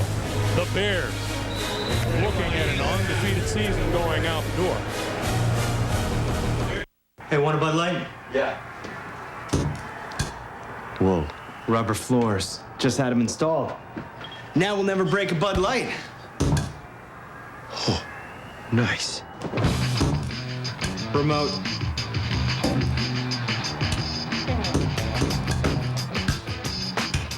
Refreshingly smooth Bud Light. Always worth it. Hi. Too much bounce. Maybe. Coming up next year on CBS, Denver, Pittsburgh, Cleveland, San Diego still to come as the home fans are kind of quiet. You know, you're likely to hear some baloney this week from somewhere, Dan, about how this may be a good thing for the Bears, but losing can never be as good for a team as winning. I think any coach will tell you that. On 3rd and goal, Brown. Whoa! Wow! Now, folks, for those of you that have been joining us here during the course of the 4th quarter, that's indicative of the kind of hitting we have seen all day. Let's go back and watch and listen.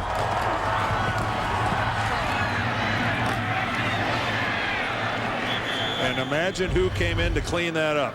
Brian Urlacher. We have been seeing ferocious hitting here from the first play of the game.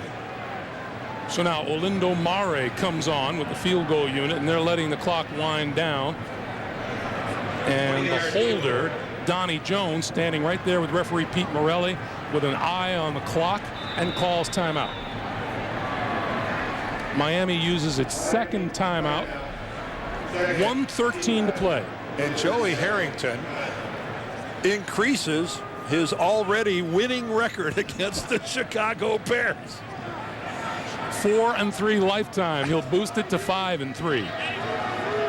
Meanwhile, what's ahead for the Dolphins? Well, they're back home the next couple of weeks entertaining the Chiefs and then the Vikings. and then they go to Detroit, and then again back home for Jacksonville and New England. And you can see 4 out of those 5 teams all have winning records. Olindo Mare from 20 yards out.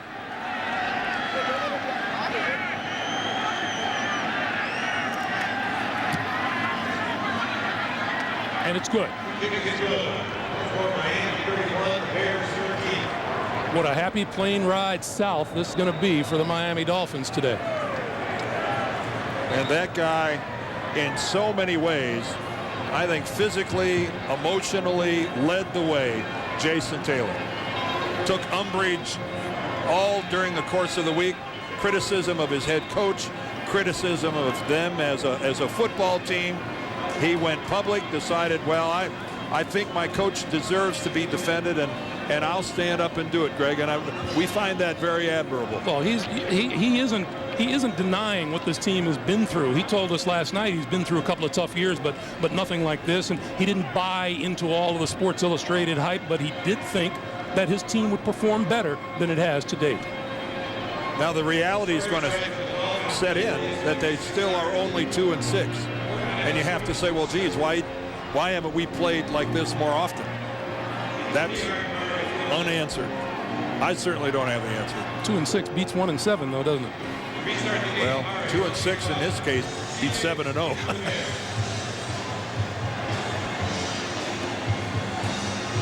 We are told that Brian Urlacher has gone to the locker room. Well, we saw him make that big hit on 3rd down at the goal line. And he stayed out there for the Murray field goal, and then Urlacher went in. This is Rashid Davis from the 2. 20, 25, 30, out across the 35, across the 40 to the 43-yard line.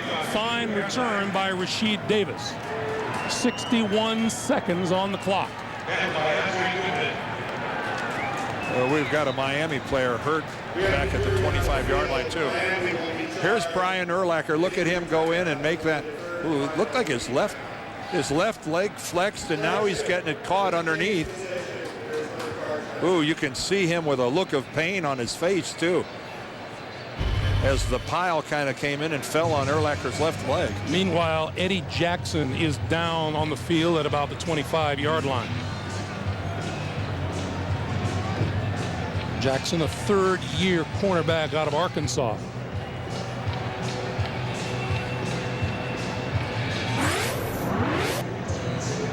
Look at Mark Bulger has thrown for 354 yards today. And in a losing effort, which is what you see a lot of the times. Larry Johnson, 172 yards. Ronnie Brown with 157 here. The 6th best number in the NFL so far this season. Larry Johnson joining a long list of running backs that have gashed the Rams defense this year.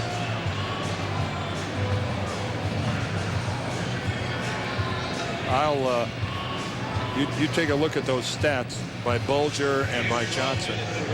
You know that the team that had the guy that rushes for 172, that's the team that wins the ball game. Give me the guy that runs for 170 something versus the guy that throws for 350. There is Joey Harrington.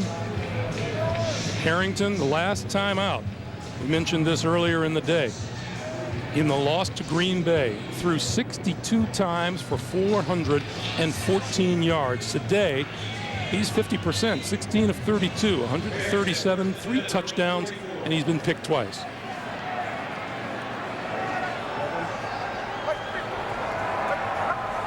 Grossman.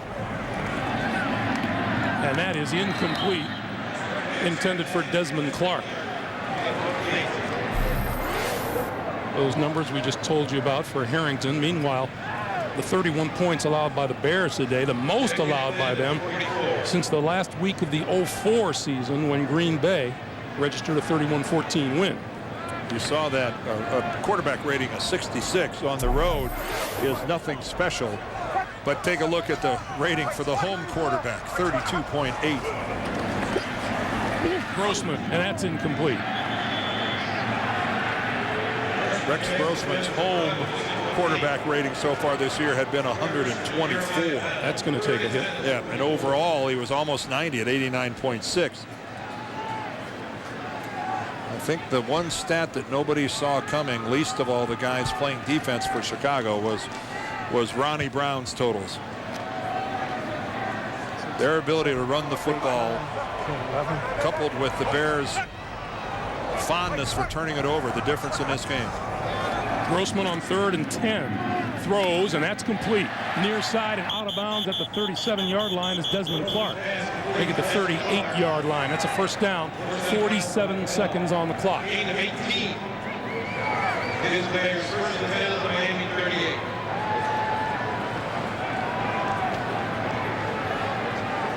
Dan, I remember you asking a couple of the Bears a couple of times, can you imagine turning the ball over 6 times and actually winning the football game?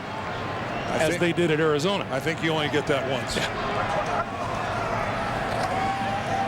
Grossman doesn't connect with Clark. Jeremiah Bell covering, and we're down to 43 seconds.